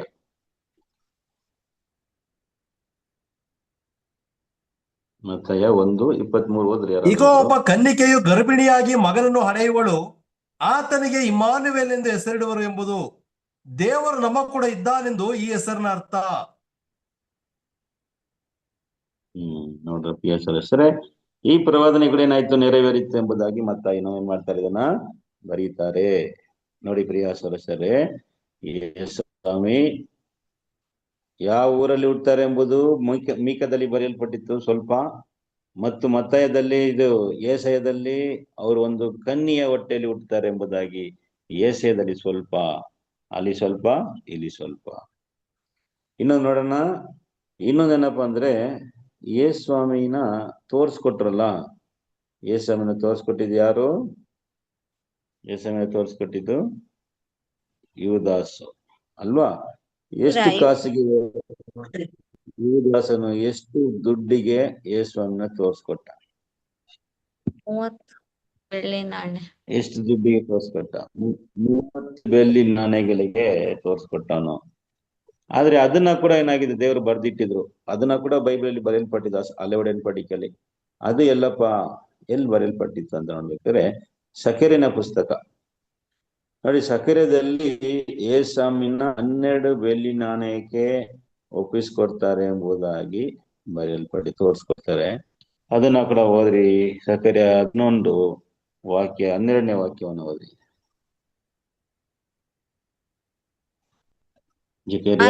ಅನಂತರ ನಾನು 11 ನಿಮಗೆ ಸರಿಯಾಗಿ 11:12 ಬ್ರದರ್. ಕರೆಕ್ಟ್. 11:12 ಅನಂತರ ನಾನು ಕರೆಕ್ಟ್ ಓದಿ. ನಿಮಗೆ ಸರಿಯಾಗಿ ತೋರಿದರೆ ನನಗೆ ಸಂಬಳವನ್ನು ಕೊಡಿರಿ, ಇಲ್ಲವಾದರೆ ಬಿಡಿರಿ ಅನ್ನಲು ಅವರು 30 ತೊಲ ಬೆಳ್ಳಿಯನ್ನು ತೂಗಿ ನನ್ನ ಸಂಬಳಕ್ಕಾಗಿ ಕೊಟ್ಟರು. ನೋಡಿ ಪ್ರಿಯ ಸದಸ್ಯರೇ, ಯೇಸ್ವಾಮಿನ 30 ಬೆಳ್ಳಿ ದುಡ್ಡಿಗೆ ಏನ್ ಮಾಡ್ತಾರೆ, ತೋರ್ಸ್ಕೊಡ್ತಾರೆ. ಅವು ಕೂಡ ಏನಾಗಿತ್ತು, ಬರೆಯಲ್ಪಟ್ಟಿತ್ತು. ಸರಿ ಪ್ರಿಯ ಸದಸ್ಯರೇ, ಇನ್ನೊಂದು ವಿಷಯವನ್ನ ನೋಡೋಣ. ಅಂದ್ರೆ ಯೇಸು ಸ್ವಾಮಿನ ಯಾವ ರೀತಿಯಾಗಿ ಸಾಯಿಸ್ತಾರೆ, ಯೇಸು ಸ್ವಾಮಿನ ಯಾವ ರೀತಿಯಾಗಿ ಸಾಯಿಸ್ತಾರೆ, ಅವು ಕೂಡ ಏನಾಗಿತ್ತು, ಬರೆಯಲ್ಪಟ್ಟಿತ್ತು. ಅಂದ್ರೆ ಯೇಸು ಸ್ವಾಮಿನ ಕಲ್ಲು ಹೊಡೆದು ಸಾಯಿಸ್ತಾರ, ಅಥವಾ ತಲೆ ಕಟ್ ಮಾಡಿ ಸಾಯಿಸ್ತಾರ, ಅಥವಾ ಅವ್ರ ನೇಣಿಗೆ ಸಾಯಿಸ್ತಾರ, ಯಾವ ರೀತಿಯಾಗಿ ಅವ್ರನ್ನ ಸಾಯಿಸ್ತಾರೆ ಎಂಬುದಾಗಿ ಕೂಡ ಹಳೆ ಒಡன்பಡಿಕೆಯಲ್ಲಿ ಏನಾಗಿತ್ತು, ಬರೆಯಲ್ಪಟ್ಟಿತ್ತು. ಆದ್ರೆ ಅದು ಪ್ರೀತಿಯ ಸದಸ್ಯರೇ, ಅದು ಏಸಾಯದಲ್ಲಿಲ್ಲ, ಮೀಕದಲ್ಲಿಲ್ಲ, ಸಕೆರೆದಲ್ಲಿಲ್ಲ. ಅನೇಕರು ಎದುರು ನೋಡದೇ ಇರುವಂತ ಒಂದು ಪುಸ್ತಕದಲ್ಲಿ ಏನಾಗಿದೆ, ಬರೆಯಲ್ಪಟ್ಟಿದೆ. ಅದು ಯಾವುದಂತ ನೋಡ್ಬೇಕಂದ್ರೆ ಕೀರ್ತನೆಗಳು. ಕೀರ್ತನೆನ ಅನೇಕರು ಒಂದು ಸಮಾಧಾನಕ್ಕಾಗಿ ಏನ್ ಮಾಡ್ತಾರೆ, ಓದ್ತಾರೆ. ಪ್ರಿಯ ಸದಸ್ಯರೇ, ಕೀರ್ತನೆ ಬಂದು ಅವರು ಪ್ರವಾದನೆ ಪುಸ್ತಕ. ಅದು ಅದು ಒಂದು ಹಾಡಿ ತರ ಇರ್ತದೆ, ಒಂದು ಹಾಡುಗಳ ತರ ಇರ್ತದೆ. ಆದ್ರೆ ಪ್ರಿಯರೇ, ಅದು ಹಾಡು ರೀತಿಯಲ್ಲಿ ಬರೆಯಲ್ಪಟ್ಟಂತ ಒಂದು ಪ್ರವಾದನೆಯ ಪುಸ್ತಕ. ಅದು ನೋಡಿ 22ನೇ ಅಧ್ಯಾಯ ಓದನ, ಕೀರ್ತನೆ 22:1 ಓದನ. ಅಲ್ಲಿ ಏನಾಗಿದೆ ನೋಡಿ, ಬರೆಯಲ್ಪಟ್ಟಿದೆ 22:1. ಆಮೇಲೆ ಸಾರಿ ಒಂದು ನಿಮಿಷ 22. 22:1. ನನ್ನ ದೇವರೇ, ಯಾಕೆ ನನ್ನನ್ನು ಕೈ ಬಿಟ್ಟಿದ್ದಿ? ನೀನು ಯಾಕೆ ನನಗೆ ಸಹಾಯ ಮಾಡದೆಯೂ ನನ್ನ ಕೂಗನ್ನು ಕೇಳದೆಯೂ ದೂರವಾಗಿದ್ದಿ? ನೋಡಿ ಪ್ರಿಯ ಸರಸರ, ಇದೆಲ್ಲ ನಮಗೆ ಗೊತ್ತಿರುವಂತ ವಾಕ್ಯ ಅಲ್ವಾ? ಯೇಸು ಶಿಲುಬೆ ಮೇಲೆ ಆಡಿದಂತ ಮಾತುಗಳಲ್ಲಿ ಇದು ಒಂದಾಗಿದೆ. ಪ್ರಿಯ ಸರಸರರೇ, ನೋಡಿ, ಈ ಕೀರ್ತನೆ ಬಂದು ಯೇಸು ಸ್ವಾಮಿ ಶಿಲುಬೆ ಮೇಲೆ ಇದ್ದಾಗ ಅವ್ರಿಗೆ ಏನೆಲ್ಲ ಆಗುತ್ತೆ ಎಂಬುದಾಗಿ ಪ್ರವಾದನೆಯಾಗಿ ಬರೆಯಲ್ಪಟ್ಟಿದೆ. ಇದೇ ಮಾತನ್ನ ಯೇಸು ಸ್ವಾಮಿ ಏನ್ ಮಾಡಿದ್ರು, ಮತ್ತೇದಲ್ಲಿ ನಾವು ಓದ್ತೀವಲ್ಲ, ಮತ್ತಾಯದಲ್ಲಿ 27:46 ಈ ಮಾತು ಹೇಳಲ್ಪಟ್ಟಿದ್ದು. ಓದೋದ್ ಬೇಡ. ನೋಡಿ ಪ್ರಿಯರೇ, ಯೇಸು ಸ್ವಾಮಿನ ಅವ್ರಿಗೆ ಶಿಲುಬೆಯಲ್ಲಿ ಏನ್ ಮಾಡ್ತಾರೆ, ಅವ್ರನ್ನ ಸಾಯಿಸ್ತಾರೆ ಎಂಬುದನ್ನ ಕೂಡ ಬರೆಯಲ್ಪಟ್ಟಿದೆ ಅದೇ ಕೀರ್ತನೆಯಲ್ಲಿ. 16ನೇ ವಾಕ್ಯವನ್ನು ಹೋದ್ರೆ 16th verse, ಕೀರ್ತನೆ 22:16. ನಾಯಿಗಳು ನನ್ನನ್ನು ಸುತ್ತಿಕೊಂಡಿವೆ, ದುಷ್ಟರ ಗುಂಪು ನನ್ನನ್ನು ಆವರಿಸಿಕೊಂಡಿದೆ, ನನ್ನ ಕೈ ಕಾಲುಗಳನ್ನು ತಿವಿದಿದ್ದಾರೆ. ನೋಡ್ರ ಪ್ರಿಯ ಸದಸ್ಯರೇ, ನನ್ನ ಕೈ ಕಾಲುಗಳನ್ನು ತಿವಿದಿದ್ದಾರೆ. ಪ್ರಿಯರೇ, ಯೇಸು ಸ್ವಾಮಿ ಕೈಗಳು ಕಾಲುಗಳು ಆನೆಗಳಿಂದ ಏನಾಯಿತು, ಮೊಳೆಗಳಿಂದ ತಿವಿದಲ್ಪಟ್ಟಿತ್ತು ಅಂತ ನಾವು ನೋಡ್ತೀವಿ. ಹೌದೇ, ಯೇಸು ಸ್ವಾಮಿನ ಶಿಲುಬೆ ಮೇಲೆನೆ ಸಾಯಿಸ್ತಾರೆ ಎಂಬುದಾಗಿ ಇದು ಮಾತ್ರ ಅಲ್ಲ, ಇನ್ನು ಅನೇಕ ವಚನಗಳು ಹೇಳಲ್ಪಟ್ಟಿದೆ. ಇವುಗಳು ಮಾತ್ರ ಅಲ್ಲ ಪ್ರಿಯರೇ, ಕೀರ್ತನೆ ಮಾತ್ರ ಅಲ್ಲ, ಯೇಸು ಸ್ವಾಮಿನ ಈ ತಾಮ್ರದ ಶರ್ಪನ ಕಂಬಕ್ಕೆ ಎತ್ತಿದ್ರು, ಅದೇ ರೀತಿಯಾಗಿ ಯೇಸು ಸ್ವಾಮಿನ ಕಂಬದಲ್ಲಿ ಏನ್ ಮಾಡ್ತಾರೆ, ಸಾಯಿಸ್ತಾರೆ ಎಂಬುದಾಗಿ ಹೇಳಲ್ಪಟ್ಟಿದೆ ಯೇಸು ಸ್ವಾಮಿನ. ಹೌದು ಪ್ರಿಯರೇ, ಅದು ಅಲ್ಲಿ ಸ್ವಲ್ಪ ಇಲ್ಲಿ ಸ್ವಲ್ಪ. ನೋಡಿ ವಿಷಯ, ನಾವು 4 ವಿಚಾರಗಳನ್ನ ನೋಡಿದ್ರೆ, ಯೇಸು ಸ್ವಾಮಿ ಹುಟ್ಟುವ ಸ್ಥಳ, ಅವ್ರು ಯಾರು ಹೊಟ್ಟೆಯಲ್ಲಿ ಹುಟ್ಟುತ್ತಾರೆ, ಮತ್ತು ಅವ್ರು ಎಷ್ಟು ಕಾಸಿಗೆ ತೋರಿಸ್ಕೊಡಲ್ಪಡ್ತಾರೆ, ಮತ್ತು ಅವ್ರನ್ನ ಯಾವ ರೀತಿಯಾಗಿ ಸಾಯಿಸ್ತಾರೆ, ಇವುಗಳೆಲ್ಲವೂ ಕೂಡ ಒಂದೇ ಕಡೆ ಇಲ್ಲ. ಅಲ್ಲಿ ಸ್ವಲ್ಪ ಇಲ್ಲಿ ಸ್ವಲ್ಪ. ಬೈಬಲ್ ಹೆಂಗೆ ಬರೆಯಲ್ಪಟ್ಟಿದೆ, ಅಲ್ಲಿ ಸ್ವಲ್ಪ ಇಲ್ಲಿ ಸ್ವಲ್ಪವಾಗಿ ಬರೆಯಲ್ಪಟ್ಟಿದೆ. ಸರಿ, ಇನ್ನೊಂದು ಉದಾಹರಣೆ ನಾನು ನೋಡೋಣ ಪ್ರಿಯರೇ. ಬೈಬಲ್ ಬಂದು ಒಂದೇ ಕಡೆ ಏನಾಗಿಲ್ಲ, ಒಂದು ಆರ್ಡರ್ ಆಗಿ ಬರ್ದಿಲ್ಲ, ಅಲ್ಲಿ ಸ್ವಲ್ಪ ಇಲ್ಲಿ ಸ್ವಲ್ಪವಾಗಿ ಬರೆಯಲ್ಪಟ್ಟಿದೆ. ದೇವರು ಬೈಬಲ್ನ ಹೇಗೆ ಬರ್ದಿದ್ದಾರೆ, ಇಲ್ಲಿ ಸ್ವಲ್ಪ ಅಲ್ಲಿ ಸ್ವಲ್ಪ ಎಂಬುದಾಗಿ ಬರ್ದಿದ್ದಾರೆ. ಸರಿ ಪ್ರಿಯರೇ, ನಾವ್ ಏನ್ ಮಾಡೋಣ ಅಂದ್ರೆ, ಇನ್ನೊಂದು ಉದಾಹರಣೆ ನೋಡೋಣ. ಈಗ ಯೇಸು ಸ್ವಾಮಿ ವಿಷಯವಾಗಿ ನೋಡ್ಲು ಇನ್ನೊಂದು ಉದಾಹರಣೆ ಏನಪ್ಪಾ ಅಂದ್ರೆ, ಬೈಬಲ್ ಅಲ್ಲಿ ಮೊದಲನೇ ಪ್ರವಾದಿ ಯಾರು? Who is the first prophet in the Bible? ಯಾರು ನಿಮ್ಗೆ ತಿಳಿದಿದ್ರೆ ಹೇಳಿ, ಪರವಾಗಿಲ್ಲ.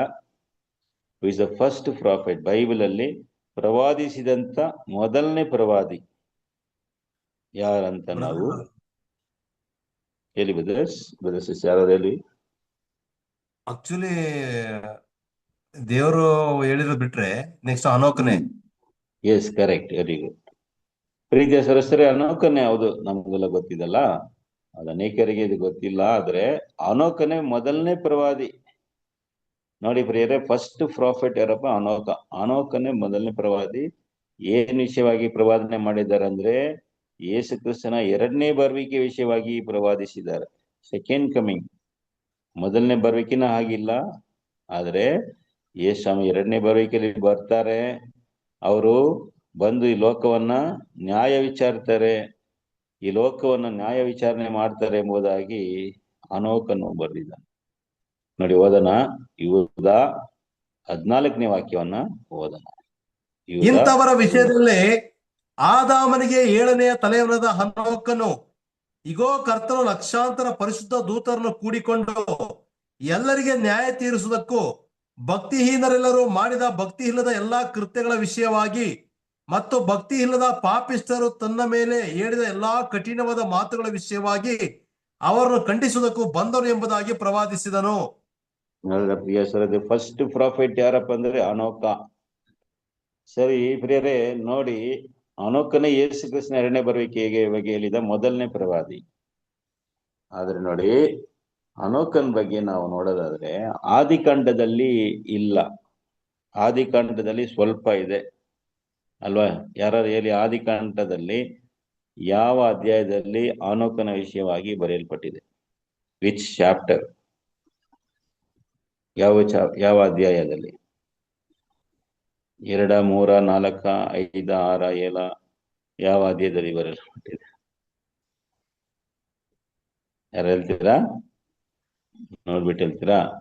ಸರಿ, ವಿಚ್ ಚಾಪ್ಟರ್, ಯಾವ ಅಧ್ಯಾಯದಲ್ಲಿ? ಆದಿಕಾಂಡದಲ್ಲಿ ನೋಡೋದಾದ್ರೆ 5ನೇ ಅಧ್ಯಾಯದಲ್ಲಿ ಅನೋಕನ ವಿಷಯವಾಗಿ ಏನಾಗಿದೆ ಬರೆಯಲ್ಪಟ್ಟಿದೆ, 5th ಚಾಪ್ಟರ್. ಅಲ್ಲಿ ಬಿಟ್ರೆ ಪ್ರಿಯ ಸದಸ್ಯರೇ, ಹಳೆ ಒಡன்பಡಿಕೆಯಲ್ಲಿ ಎಲ್ಲೂ ಕೂಡ ಅನೋಕನ ವಿಷಯವಾಗಿ ಇಲ್ಲ. 5ನೇ ಅಧ್ಯಾಯದಲ್ಲಿ ಏನ್ ಬರೆಯಲ್ಪಟ್ಟಿದೆ? ಆನೋಕನು ದೇವರೊಂದಿಗೆ ಸಂಚರಿಸ್ತಾ ಇದ್ದ, ಆನೋಕನು ಎತ್ತಲ್ಪಟ್ಟನು, ಅವನಿಗೆ ಕಾಣೆಯಾದನು, ಅಷ್ಟೇ ಆಗಿ ಬರೆಯಲ್ಪಟ್ಟಿದೆ. ಆದ್ರೆ ಆನೋಕನು ಏನ್ ಸಂಚರಿಸಣೆ ಮಾಡಿದ್ರು, ಏನ್ ದೇವರ ವಿಷಯವಾಗಿ ಅವರು ದೇವರಿಗೆ ಸೇವೆ ಮಾಡಿದ್ರು ಎಂಬುದು ಯಾವ ಡೀಟೇಲು ಅಲ್ಲಿ ಇಲ್ಲ. ಮತ್ತೆ ನೀವು ಹಂಗೆ ಹುಡ್ಕೊಂಡು ಬಂದ್ರೆ ಪ್ರಿಯ ಸರಿ, ಹಳೆ ಒಡன்பಡಿಕೆ ಎಲ್ಲೂ ಕೂಡ ಅನೋಕನ ವಿಷಯವಾಗಿ ಇಲ್ಲ. ಸರಿ, ಹೊಸ ಒಡன்பಡಿಕೆ ಮತ್ತಾಯ, ಮಾರ್ಕ, ಲೂಕ, ಯೋಹಾನ, ರೋಮ ಪತ್ರಿಕೆಗಳು ಅಲ್ಲಿ ಎಲ್ಲೂ ಕೂಡ ಇಲ್ಲ. ನೆಕ್ಸ್ಟ್ ಎಲ್ಲಿ ಬರ್ತದೆ ಹೇಳಿ ನೋಡೋಣ ಯಾರಾದ್ರೂ ಅನೋಕನ ವಿಷಯವಾಗಿ? ಎಲ್ಲಿ ಸ್ವಲ್ಪ? ಆದಿಕಾಂಡದಲ್ಲಿ ಸ್ವಲ್ಪ, ಯೂದ ಬರ್ತದೆ, ಎಬ್ರಯದಲ್ಲಿ ಸ್ವಲ್ಪ ಬರುತ್ತದೆ. ಎಬ್ರಯದಲ್ಲಿ ಎಬ್ರೆಯ ಪುಸ್ತಕದಲ್ಲಿ 11ನೇ ಅಧ್ಯಾಯದಲ್ಲಿ ನಂಬಿಕೆಯ ಪಟ್ಟಿ, ಅಲ್ಲಿ ಆ ಪಟ್ಟಿಯಲಲ್ಲಿ ಅನೋಕನ ವಿಷಯವಾಗಿ ಬರ್ತದೆ. ಅಲ್ಲಿ ಕೂಡ ಪೌಲರು ಏನ್ ಮಾಡ್ತಾರೆ, ರಿಪೀಟ್ ಮಾಡ್ತಾರೆ. ಅಂದ್ರೆ ಆದಿಕಾಂಡದ ವಿಷಯನ ಅಲ್ಲಿ ರಿಪೀಟ್ ಮಾಡ್ತಾರೆ ಅಷ್ಟೇ. ಆದ್ರೆ ಯೂದನ ಏನ್ ಮಾಡ್ತಾರೆ ಅಂದ್ರೆ ಆನೋಕನು ಪ್ರವಾದಿಸಿದಂತ ಆನೋಕನ ವಿಷಯವಾಗಿ ಬರೀತಾರೆ. ನೋಡಿ, ಎಲ್ಲಿ ಸ್ವಲ್ಪ? ಆದಿಕಾಂಡದಲ್ಲಿ ಸ್ವಲ್ಪ, ಎಬ್ರೆಯದಲ್ಲಿ ಸ್ವಲ್ಪ, ಯೂದದಲ್ಲಿ ಸ್ವಲ್ಪ. ಬೈಬಲು ಅಲ್ಲಿ ಸ್ವಲ್ಪ, ಇಲ್ಲಿ ಸ್ವಲ್ಪ ಏನಾಗಿದೆ ಬರೆಯಲ್ಪಟ್ಟಿದೆ. ಸರಿ, ನಮ್ಗೆ ಒಂದು ಪ್ರಶ್ನೆ ಇವಾಗ, ದೇವ್ರು ಯಾಕೆ ಇಷ್ಟು ಅಲ್ಲಿ ಸ್ವಲ್ಪ ಇಲ್ಲಿ ಸ್ವಲ್ಪ ಬರೆದ್ರು? ಪ್ರಿಯ ಸರಸರೇ, ಬೈಬಲ್ನ ಒಂದೇ ಕಡೆ ಬರೆದಿಟ್ಟಿದ್ರೆ ನಾವೆಲ್ಲ ಈಸಿಯಾಗಿ ಓದಿ ಈ ಬೈಬಲ್ನ ಅರ್ಥ ಮಾಡ್ಕೋಬಹುದಲ್ವಾ? ಯಾಕೆ ದೇವರು ಅಲ್ಲಿ ಸ್ವಲ್ಪ ಇಲ್ಲಿ ಸ್ವಲ್ಪ ಆಗಿ ಬರೆದ್ರು ಅಂತ ನೋಡೋದಾದ್ರೆ, ನಾವು ಪುನಃ ಈ ವಾಕ್ಯವನ್ನ ಓದೋಣ. ಯೆಶಾಯ 28ರಲ್ಲಿ 13ನೇ ವಾಕ್ಯವನ್ನ ಪುನಃ ಒಂದೊಂದ್ಸರಿ ಓದೋಣ.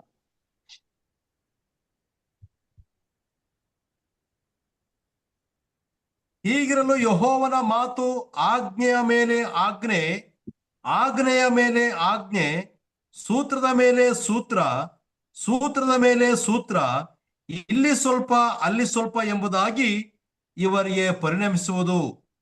ನೋಡಿದ ಪ್ರಿಯ ಸರಸರೇ, ಇಲ್ಲಿ ಒಂದು ಮಾತನ್ನ ನಾವು ನೋಡ್ಬೇಕು. ದೇವರ ವಾಕ್ಯ ಹೆಂಗಿದೆ ಅಂದ್ರೆ, ಆಜ್ಞೆ ಮೇಲೆ ಆಜ್ಞೆ, ದೇವರ ಯೆಹೋವನ ಮಾತು ಆಜ್ಞೆಯ ಮೇಲೆ ಆಜ್ಞೆ, ಸೂತ್ರದ ಮೇಲೆ ಸೂತ್ರ, ಅಲ್ಲಿ ಸ್ವಲ್ಪ ಇಲ್ಲಿ ಸ್ವಲ್ಪ ಎಂಬುದಾಗಿ ಇವರಿಗೆ ಅಂತ ಒಂದು ಮಾತು ಹೇಳ್ತಾರೆ. ಇವರಿಗೆ. ಬೇರೆ ಟ್ರಾನ್ಸ್ಲೇಷನ್ಸ್ ಎಲ್ಲ ನೋಡೋದಾದ್ರೆ ಅವರಿಗೆ ಅಂತಾಗಿದೆ, ಅವರಿಗೆ ಅಂತ. ಅವರು ಏನಾಗ್ಬೇಕಂದ್ರೆ ಅವರಿಗೆ ಪರಿಣಮಿಸುವುದು, ಇವರು ನಡೆದು ಏನಾಗ್ಬೇಕು, ಹಿಂದೆ ಬಿದ್ದು ಭಂಗ ಪಡುವವರು ಅಂತ ಏನಾಗಿದೆ ಇಲ್ಲಿ ಬರೆಯಲ್ಪಟ್ಟಿದೆ. ಬೆನ್ನಿಗೆ ಸಿಕ್ಕಿ ಏನವರು ವಶವಾಗುವರು ಎಂಬುದಾಗಿ ಬರೆಯಲ್ಪಟ್ಟಿದೆ. ಇವರು ಅಂತ. ಪ್ರೀತಿಯ ಸರಸರೇ, ಯಾರು ನಡೆದು ಹಿಂದಕ್ಕೆ ಬೀಳ್ಬೇಕು, ಯಾರು ಭಂಗ ಪಡಬೇಕು? ಅದಕ್ಕೇನೆ ಇಲ್ಲಿ ಈ ರೀತಿಯಾಗಿ ಬರ್ದಿರಂದ್ರೆ, ಈ ರೀತಿಯಾಗಿ ಅಂದ್ರೆ ಇಲ್ಲಿ ಸ್ವಲ್ಪ ಅಲ್ಲಿ ಸ್ವಲ್ಪ ಯಾಕೆ ಬರ್ದಿದ್ದಾರಂದ್ರೆ, ಇವರು ನಡೆದು ಹಿಂದೆ ಬಿದ್ದು ಭಂಗ ಪಡಬೇಕು.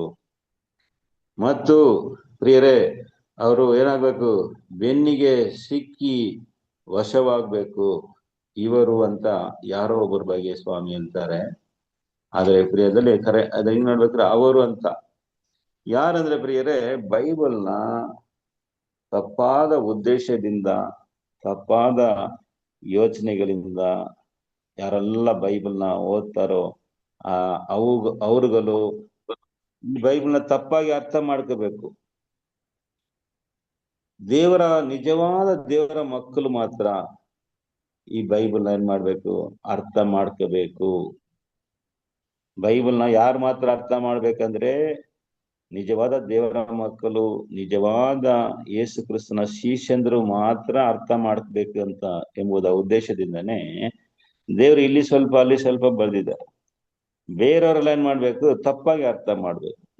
ಇದು ನಾವು ಒಂದ್ ಕಡೆ ಓದೋಣ ಬನ್ನಿ, ಯಾಕೆ ಸ್ವಾಮಿ ಈ ರೀತಿಯಾಗಿ ಬೈಬಲ್ನ ಬರ್ದಿದ್ದಾರೆ ಎಂಬುದಾಗಿ ನಾವು ಒಂದ್ ಕಡೆ ನೋಡೋಣ ಬನ್ರಿ. ಮತ್ತಾಯ 13ನೇ ಅಧ್ಯಾಯದಲ್ಲಿ 10ನೇ ವಾಕ್ಯವನ್ನ ನಾವು ಓದೋಣ.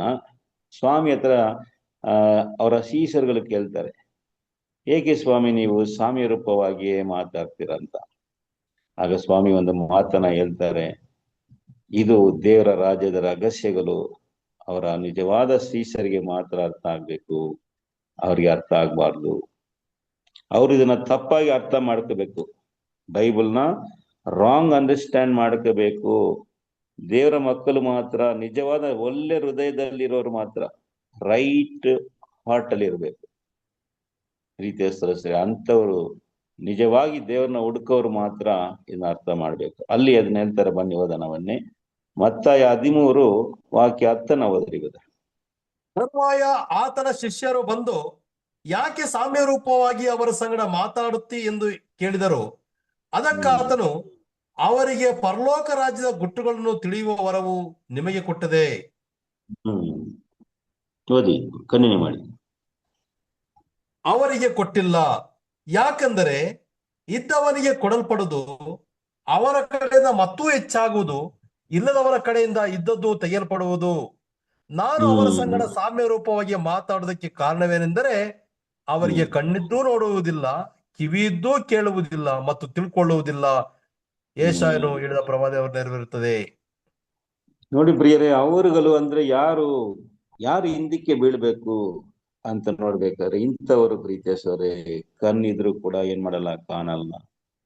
ಬೈಬಲ್ ಸತ್ಯ ಅಂತಾನೆ ಗೊತ್ತಿದ್ರು ಕೂಡ ಅದನ್ನ ಒಪ್ಕೊಳ್ಳಲ್ಲ ಅವರು.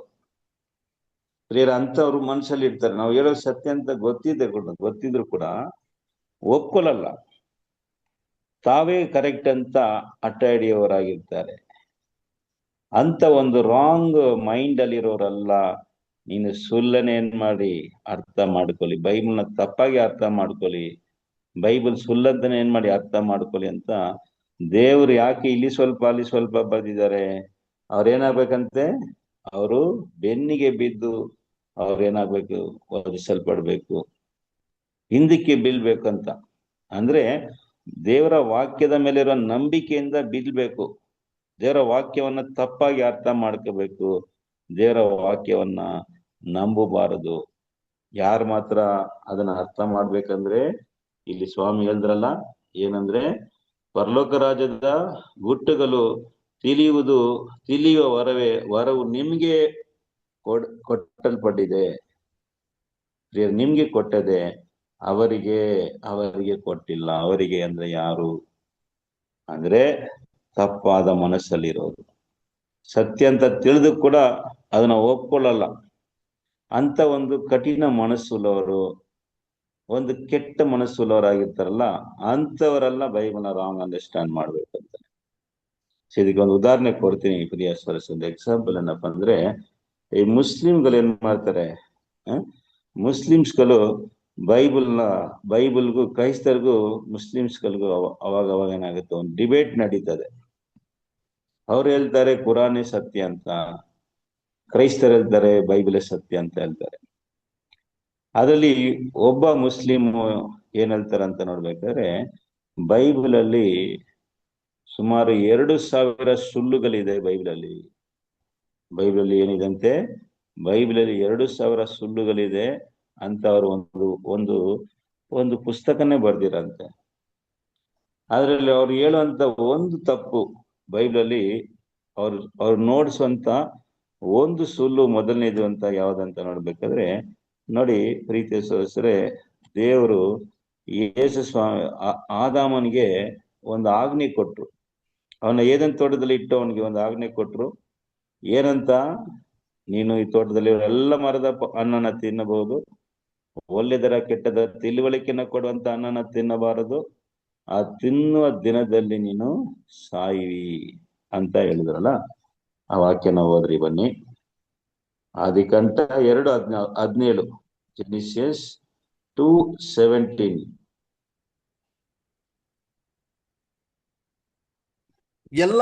ನೀನು ತೋಟದಲ್ಲಿರುವ ಎಲ್ಲಾ ಮರಗಳ ಹಣ್ಣುಗಳನ್ನು ಯಥೇಚ್ಛವಾಗಿ ತಿನ್ನಬಹುದು, ಒಳ್ಳೆದರ ಕೆಟ್ಟದರ ಹರುವನ್ನು ಹುಟ್ಟಿಸುವ ಮರದ ಹಣ್ಣನ್ನು ಮಾತ್ರ ತಿನ್ನಬಾರದು, ತಿಂದ ದಿನ ಸತ್ಯ ಹೋಗುವೆ ಎಂದು ವಿಧಿಸಿದನು. ತಿಂದ ದಿನ ಸತ್ಯ ಹೋಗುವೆ ಅಂತ ವಿಧಿಸಿದ.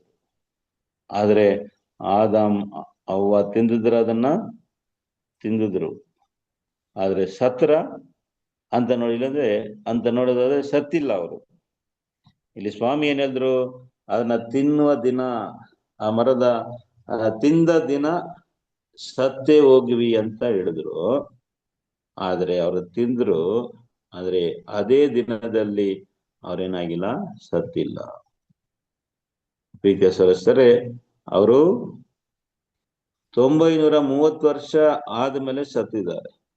ಆದ್ರೆ ತಿಂದ ದಿನದಲ್ಲಿ ಏನಾಗಿಲ್ಲ, ಅವ್ರು ಸತ್ತಿಲ್ಲ. ಪ್ರಿಯ ಸದಸ್ಯರೇ, ಹಾಗಾದ್ರೆ ದೇವರು ಹೇಳಿದ ಮಾತು ಏನಾಯ್ತು, ಇಲ್ಲಿ ಸುಳ್ಳಾಯ್ತು ನೋಡಿ. ದೇವ್ರು ಹೇಳಿದ್ರು ತಿಂದ ದಿನ ಸತ್ತು ಹೋಗ್ವಿ ಅಂತ ಹೇಳಿದ್ರು, ತಿಂದ್ರು, ಸತ್ತಿಲ್ಲ.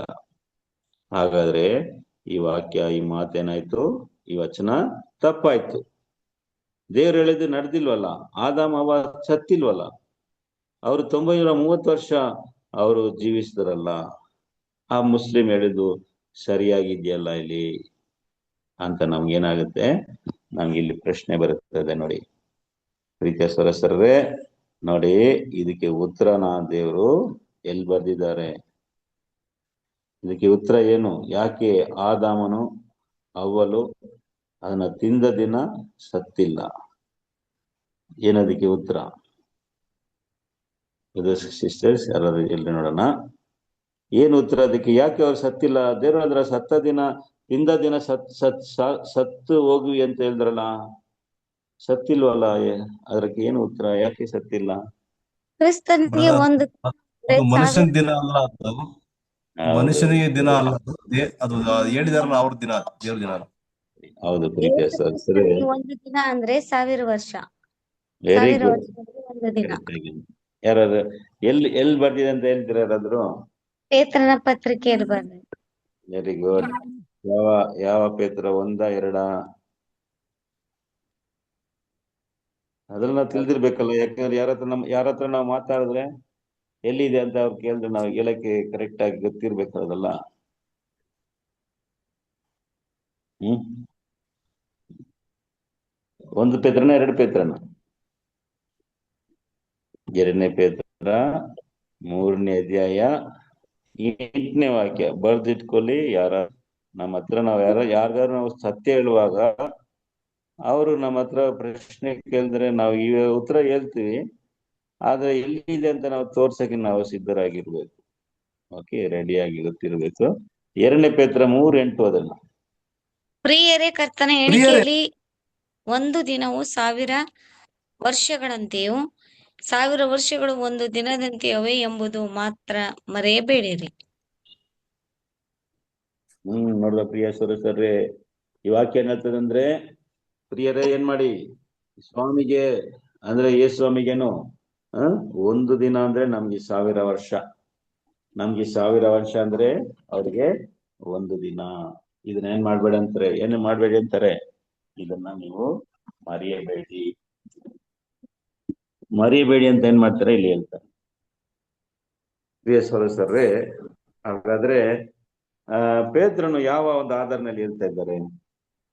ಪೇತ್ರನಿಗೆ ಗೊತ್ತಾಯ್ತು, ಪೇತ್ರನಿಗೆ ಯೇಸ್ವಾಮಿಗೆ ಒಂದು ದಿನ ಅಂದ್ರೆ 1000 ವರ್ಷ ಅಂತ ಪೇತ್ರು ಎಲ್ಲಿಂದ ಹೇಗೆ ತಿಳ್ಕೊಂಡ್ರು ನೋಡಿ ಪ್ರಿಯರೇ. ಅದಕ್ಕೆ ಮುಂಚಿತವಾಗಿ ಬರೆಯಲ್ಪಟ್ಟಿದೆ ಕೀರ್ತನೆ 90ನೇ ಕೀರ್ತನೆ 4ನೇ ವಾಕ್ಯ.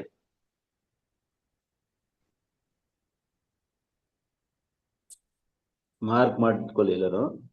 ಕೀರ್ತನೆ 90 ವಾಕ್ಯ 4. ಹೋದ್ರಿ ಯಾರಾದ್ರು? 1000 ವರ್ಷಗಳು ನಿನ್ನ ದೃಷ್ಟಿಯಲ್ಲಿ ಗತಿಸಿ ಹೋದ ನಿಂದಿನ ದಿನದಂತೆಯೂ ರಾತ್ರಿಯ ಜಾವದಂತೆಯೂ ಅವೇ. ಅದ ಬೇರೆ ಇಲ್ಲೇ ಇದನ್ನೇ ಪೇತ್ರನ ಇಲ್ಲೇ ಓದಿ ಇದನ್ನ ತಿಳ್ಕೊಂಡ್ರು. ಸ್ವಾಮಿಗೆ ಒಂದು ದಿವಸ ಅಂದ್ರೆ ನಮ್ಗೆ 1000 ವರ್ಷ, ನಮ್ಗೆ 1000 ವರ್ಷ ಅಂದ್ರೆ ಅವ್ರಿಗೆ ಒಂದು ದಿನ. ಹೌದು ಪ್ರೀತಿಯ ಸೊರಸರೇ, ನೋಡಿ ಇದು ನಮ್ಗೆ ದೇವರು ತಿಳಿಯಪಡಿಸಿದ್ರು. ನೋಡಿ ನಮ್ಗೆ ತಿಳಿಯಪಡಿಸಿದ್ರು, ದೇವ್ರನ್ನ ನಂಬುವಂತವ್ರಾಗಿರುವಂತ ನಮ್ಮನ್ನ ತಿಳಿಸ್ರು. ಆದ್ರೆ ಮುಸ್ಲಿಂ ಏನ್ ಮಾಡ್ಕೊಂಡ, ತಪ್ಪಾಗಿ ಅರ್ಥ ಮಾಡ್ಕೊಂಡ. ಏನಂದ ಮುಸ್ಲಿಮು? ಅವರು ಇಸ್ಲಾಂ ಏನಂದ್ರು, ಬೈಬಲ್ ತಪ್ಪು, ಬೈಬಲ್ ಸುಳ್ಳು ಅಂತ ಹೇಳ್ಬಿಟ್ರು. ಆದ್ರೆ ನೋಡಿ ದೇವರು ಅಲ್ಲಿ ನೋಡಿ ಆದಿಕಾಂಡದಲ್ಲಿ ಇರುವಂತ ವಿಷಯಕ್ಕೆ ಉತ್ತರ ಎಲ್ಲಿದೆ? ಉತ್ತರ ಬಂದು ಪೇತ್ರದಲ್ಲಿದೆ, ಹೊಸ ಒಡன்பಡಿಕೆಯಲ್ಲಿ. ಅಲ್ಲಿ ಸ್ವಲ್ಪ, ಇಲ್ಲಿ ಸ್ವಲ್ಪ. ಇನ್ನೊಂದು ಎಕ್ಸಾಂಪಲ್ ಕೂಡ ನೋಡೋಣ. ನೋಡಿ ಇನ್ನೊಂದು ವಾಕ್ಯ ಕೂಡ ಹೋದ್ರಿ. ಅದೇ ಆದಿಕಾಂಡ 3ನೇ ಅಧ್ಯಾಯದಲ್ಲಿ ನಾವು ಓದನ ವಾಕ್ಯ 14ನೇ ವಾಕ್ಯ ಹೋದ್ರಿ. ಅವ್ರು ತೋರಿಸಿದ ಇನ್ನೊಂದು ಸುಳ್ಳು ಬೈಬಲಲ್ಲಿ. ಆಗ ಯೆಹೋವ ದೇವರು ಸರ್ಪಕ್ಕೆ, ನೀನು ಈ ಕಾರ್ಯವನ್ನು ಮಾಡಿದ್ದರಿಂದ ಎಲ್ಲಾ ಪಶುಗಳಲ್ಲಿಯೂ ಅಡವಿಯ ಎಲ್ಲ ಮೃಗಗಳಲ್ಲಿಯೂ ಶಾಪಗ್ರಸ್ತವಾದಿ. ಕರೆಂಟ್ ಇದೆ, ನಿಮಿಷ. ನೀನು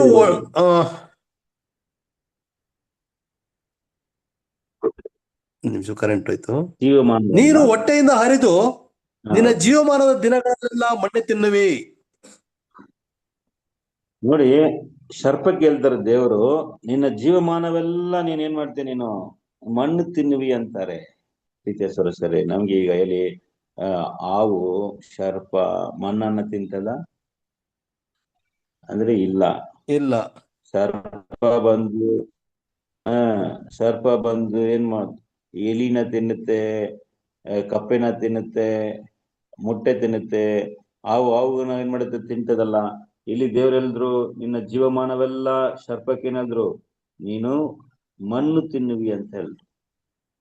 ಪ್ರಿಯ ಸೊರಸರೇ, ಇದು ಕೂಡ ಆ ಮನುಷ್ಯ ಹೇಳ್ದಂತ ಒಂದು ಸುಳ್ಳು.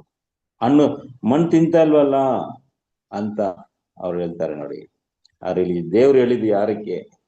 ದೇವ್ರು ಇಲ್ಲಿ ಸರ್ಪ ಅಂತ ಹೇಳಿದ್ದು ಯಾರು ಅಂತ ನೋಡೋದಾದ್ರೆ ಅದಕ್ಕೆ ಉತ್ತರ ಬೇರೆ ಕಡೆ ಏನಾಗಿದೆ ಬರೆಯಲ್ಪಟ್ಟಿದೆ. ಪ್ರಕಟಣೆ 20 ವಾಕ್ಯ 2 ಓದನ. ಸ್ವಾಮಿ ಹೇಳಿದ್ದು ಇದು ಬಂದು ಲಿಟ್ರಲ್ ಸರ್ಪಕ್ಕಲ್ಲ, ಅವಕ್ಕೆ ಹೇಳಿಲ್ಲ ಇದನ್ನ. ಈ ಮಾತನ್ನ ಹೇಳಿದ್ದು ಬೇರೆಯವ್ರಿಗೆ ಹೇಳಿದ್ರು. ಅವರು ಯಾರಿಗೆ ಹೇಳಿದ್ರು? 22ನೇ ವಾಕ್ಯ, ಪ್ರಕಟಣೆ 20ನೇ ಅಧ್ಯಾಯ 2ನೇ ವಾಕ್ಯ. ಅವನು ಪಿಶಾಚನು ಸೈತಾನನು ಆಗಿರುವ ಪುರಾತನ ಸರ್ಪವೆಂಬ ಘಟಸರ್ಪನನ್ನು ಹಿಡಿದು 1000 ವರ್ಷ ಬಂಧನದಲ್ಲಿಟ್ಟನು. ನೋಡಿದ್ರೆ ಪ್ರಿಯರೇ, ಇದೇ ಆ 1000 ವರ್ಷ ಸೈತಾನ್. ಸಾಕುವುದ ಇಲ್ಲಿ ವಾಕ್ಯ ಎಂತದಂದ್ರೆ, ಪುರಾತನ ಸರ್ಪ, ಘಟಸರ್ಪ ಆಗಿರುವ ಸೈತಾನನು, ಪಿಶಾಚನು. ಅಲ್ಲಿ ಜೀವಮಾನವೆಲ್ಲ ನೀನ್ ಮಣ್ಣು ತಿನ್ನುವಿ ಅಂತ ಹೇಳಿದ್ದು ಅಲ್ಲಿ ಸರ್ಪಕ್ಕಲ್ಲ, ಅದು ಸೈತಾನನಿಗೆ ಸ್ವಾಮಿ ಹೇಳಿದ್ದು. ನೋಡಿ ಪ್ರಿಯರೇ, ಅಲ್ಲಿ ಸ್ವಲ್ಪ, ಇಲ್ಲಿ ಸ್ವಲ್ಪ. ನೋಡಿ ಅದನ್ನ ಅವನು ತಕ್ಷಣ ಏನ್ ಮಾಡ್ಕೊಂಡ, ತಕ್ಷಣ ಅವನು ಅದನ್ನ ತಪ್ಪಂತ ಹೇಳ್ಬಿಟ್ಟ. ಏಕೆಂದ್ರೆ ನೋಡಿ ಪ್ರಿಯ ಸರಸ, ಅವನಿಗೆ ಬೈಬಲ್ ಮೇಲೆ ತಪ್ಪಾದ ಒಂದು ಉದ್ದೇಶ ಇದೆ. ಬೈಬಲ್ ತಪ್ಪಂತ ಏನ್ ಮಾಡ್ಬೇಡ, ಫಿಕ್ಸ್ ಮಾಡ್ಕೊಂಡಿದ್ದಾನೆ. ಬೈಬಲ್ ತಪ್ಪಂತ ಫಿಕ್ಸ್ ಮಾಡ್ಕೊಂಡಿದ್ದಾನೆ. ಅದರಿಂದ ಬೈಬಲ್ನ ಹೆಂಗೆ ಓದಿದ ಅಂತ ಅಂದ್ರೆ ನೋಡೋದಾದ್ರೆ, ಬೈಬಲ್ನ ತಿಳ್ಕೊಳ್ಬೇಕಂತ ಉದ್ದೇಶದಿಂದ ಓದಿಲ್ಲ. ಬೈಬಲ್ ಅಲ್ಲಿ ಎಲ್ಲೆಲ್ಲಿ ತಪ್ಪಿದೆ ಅಂತ ತಪ್ಪನ್ನೇ ಹುಡ್ಕೊಂಡು ಹೋಗ್ತಾ ಇರುವಾಗ ಅವನಿಗೆ ಇವುಗಳೆಲ್ಲ ತಪ್ಪಾಗೇ ಕಾಣ್ತಾ ಇದೆ. ಅದನ್ನೇ ಪ್ರಿಯ ಸದಸ್ಯರೇ, ಯಾಕೆ ದೇವ್ರು ಇಲ್ಲಿ ಸ್ವಲ್ಪ ಅಲ್ಲಿ ಸ್ವಲ್ಪ ಬರ್ದ್ರು ಅಂದ್ರೆ, ಇದನ್ನ ಓದುವಂತ ತಪ್ಪಾದ ಉದ್ದೇಶದಿಂದ ತಪ್ಪಾದ ಮನುಷ್ಯರು ಬೈಬಲ್ನ ಓದುವಾಗ ಅವ್ರೇನ್ ಮಾಡ್ಬೇಕು, ಅದನ್ನ ತಪ್ಪಾಗಿ ತಿಳ್ಕೊಂಡು ಹಿಂದಕ್ಕೆ ಬೀಳ್ಬೇಕೆಂಬುದನ್ನೇ ದೇವ್ರು ಬರೆದ್ರು. ಆದ್ರೆ ಅವರ ನಿಜವಾದ ಮಕ್ಕಳಿಗೆ ಅದಕ್ಕೆ ಉತ್ತರ ಇದೆ. ನೋಡಿ, ನಮ್ಗೆ ಉತ್ತರ ಸಿಕ್ತು. ನೋಡಿ, ಯಾಕೆ ಆದಾಮನು ಸತ್ತಿಲ್ಲ? ಅದು 1000 ವರ್ಷ. ಪ್ರಿಯರೇ, ಅದನ್ನೇ ನೋಡ್ಬೇಕಾದ್ರೆ ಬೈಬಲಲ್ಲಿ 1000 ವರ್ಷಕ್ಕೆ ಮೇಲೆ ಯಾರು ಕೂಡ ಜೀವಿಸ್ಲಿಲ್ಲ. ನೋಡಿ ಪ್ರಿಯ ಸರ, ಮೆತುಸಲ 969 ವರ್ಷ ಜೀವಿಸಿದ್ರು, ಮತ್ತು ಜಾರೇದ 962, ನೋವಾ 950, ಆದಾಮ 930 ವರ್ಷ. ಯಾರು ಕೂಡ 1000ವನ್ನ ಮುಟ್ಟಿಲ್ಲ. ಯಾಕಂದ್ರೆ ಯೇಸು ಹೇಳಿದ್ದು, ನೀ ಸತ್ತುವ ದಿನ ಸಾಯಿವಿ, ಸತ್ತು ಹೋಗುವಿ ಅಂತ ಹೇಳಿದ್ದು ಬಂದು ಒಂದು ದಿನ ಅಂದ್ರೆ 1000 ವರ್ಷ. ಟೀಕೆ ಸರಸರೇ, ಅದಕ್ಕೆ ಎಲ್ಲರೂ 1000 ವರ್ಷ ಒಳಕ್ಕೇನೆ ಸತ್ತೋದ್ರು. ನೋಡಿ, ಮೆತುಸಲ ಒಂದು 31 ವರ್ಷ ಜೀವಿಸಿದ್ರೆ 1000 ಮುಟ್ತಾ ಇದ್ದ, ಅಷ್ಟರೊಳಗೆ ಸದ್ಬಿಟ್ರು. ಪ್ರಿಯರೇ, ಬೈಬಲಲ್ಲಿ ಒಂದು ದಿನ ಅಂದ್ರೆ ನಾವು ಅದನ್ನ ತಕ್ಷಣ ನಾವು ಏನ್ ಮಾಡಬಾರ್ದು, 24 hours ಅಂತ ಲೆಕ್ಕ ಮಾಡ್ಕೋಬಾರ್ದು. ಬೈಬಲಲ್ಲಿ ಒಂದು ದಿನ ಅಂದ್ರೆ 1000 ವರ್ಷ ಲೆಕ್ಕ ಇದೆ, ಒಂದು ದಿನ ಅಂದ್ರೆ 24 ಗಂಟೆ ಕೂಡ ಇದೆ, ಒಂದು ದಿನ ಅಂದ್ರೆ 40 ವರ್ಷನ ಕೂಡ ಒಂದು ದಿನ ಅಂತ ಹೇಳಲ್ಪಟ್ಟಿದೆ. ಇನ್ನೊಂದು ವಿಷಯ ಅಂದ್ರೆ ಪ್ರಿಯರೇ, ಒಂದು ದಿನ ಅಂದ್ರೆ ಎಲ್ಲ ಕಡೆ ನಾವು ಅದನ್ನ 24 hours ಅಂತ ನಾವು ತಗೋಬಾರ್ದು. ಅದನ್ನ ಸರಿಯಾಗಿ ನೋಡಿ ಅದನ್ನ ನಾವು ಸ್ಟಡಿ ಮಾಡ್ಬೇಕು. ನೋಡಿ, ಆದಿಕಾಂಡ 1ನೇ ಅಧ್ಯಾಯದಲ್ಲಿ ನೋಡ್ಬೇಕಾದ್ರೆ, ಸ್ವಾಮಿ ದೇವರು ಲೋಕವನ್ನು ಉಂಟು ಮಾಡಿದ್ದು, ಅಂದ್ರೆ ಲೋಕವನ್ನು ಉಂಟು ಮಾಡಿ ಅದರಲ್ಲಿ ಮನುಷ್ಯನನ್ನು ತಂದಿದ್ದು ಎಷ್ಟು ದಿನ ಅಂತ ಬೈಬಲಲ್ಲಿದೆ? 6 ದಿನ ಅಂತ. ಒಂದೊಂದು ನಾವು ಓದ್ಬೇಕಾದ್ರೆ 1ನೇ ದಿನ, 2ನೇ ದಿನ, ಸಾಯಂಕಾಲ ಪ್ರಾತಃ ಕಾಲವಾಗಿ 1ನೇ ದಿನ ಆಯ್ತು, ಸಾಯಂಕಾಲ ಪ್ರಾತಃ ಕಾಲವಾಗಿ 2ನೇ ದಿನ ಆಯ್ತು ಅಂತೆಲ್ಲ ಬರ್ದಿದಲ್ಲ, ಅವುಗಳೆಲ್ಲವೂ ಕೂಡ 24 hours ಇಲ್ಲ.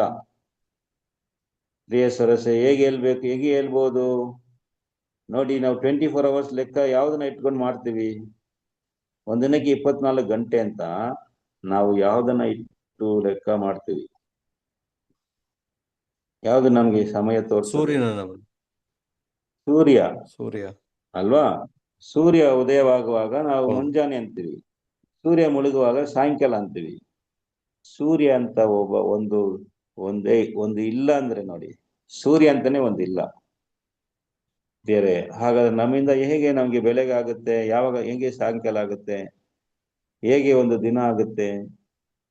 ಬೈಬಲಲ್ಲಿ ಸೂರ್ಯ ಚಂದ್ರನ ಉಂಟು ಮಾಡಿದ ದೇವರು ಯಾವ ದಿನ? 4ನೇ ದಿನ, 4th ಡೇ. ನೋಡಿ ಪ್ರಿಯರೇ, 4ನೇ ದಿನನೇ ಸೂರ್ಯ ಚಂದ್ರನ ಉಂಟು ಮಾಡಿದ್ದಾರೆ ದೇವರು. ಹಾಗಾದ್ರೆ ಹೆಂಗೆ 1ನೇ ದಿನ ಆಯ್ತು, 2ನೇ ದಿನ ಆಯ್ತು, 3ನೇ ದಿನ ಆಯ್ತು? ಹೆಂಗೆ 1ನೇ ದಿನದಲ್ಲಿ ಸಾಯಂಕಾಲ ಆಯ್ತು, ಮುಂಜಾನೆ ಆಯ್ತು? ಪ್ರಿಯ ಸರಸರೇ, ಇದು ಕೂಡ 24 ಗಂಟೆ ಅಲ್ಲ. 24 ಗಂಟೆಗೆ ಲೆಕ್ಕ ಮಾಡ್ಬೇಕಾದ್ರೆ ಸೂರ್ಯ ಚಂದ್ರ ಬೇಕು. ಸೂರ್ಯ ಚಂದ್ರನ ಯಾವ ದಿನ ಮಾಡಿದ್ರು? ಬನ್ನಿ ಓದೋಣ, ಬನ್ನಿ.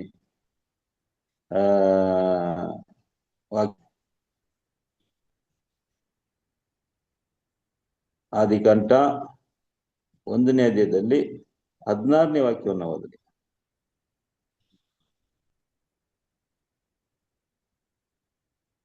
ದೇವರು ಹಗಲನ್ನಾಳುವುದಕ್ಕೆ ದೊಡ್ಡ ಬೆಳಕನ್ನು, ಇರುಳನ್ನಾಳುವುದಕ್ಕೆ ಚಿಕ್ಕ ಬೆಳಕನ್ನು, ಈ 2 ದೊಡ್ಡ ಬೆಳಕುಗಳನ್ನು ಉಂಟು ಮಾಡಿದನು.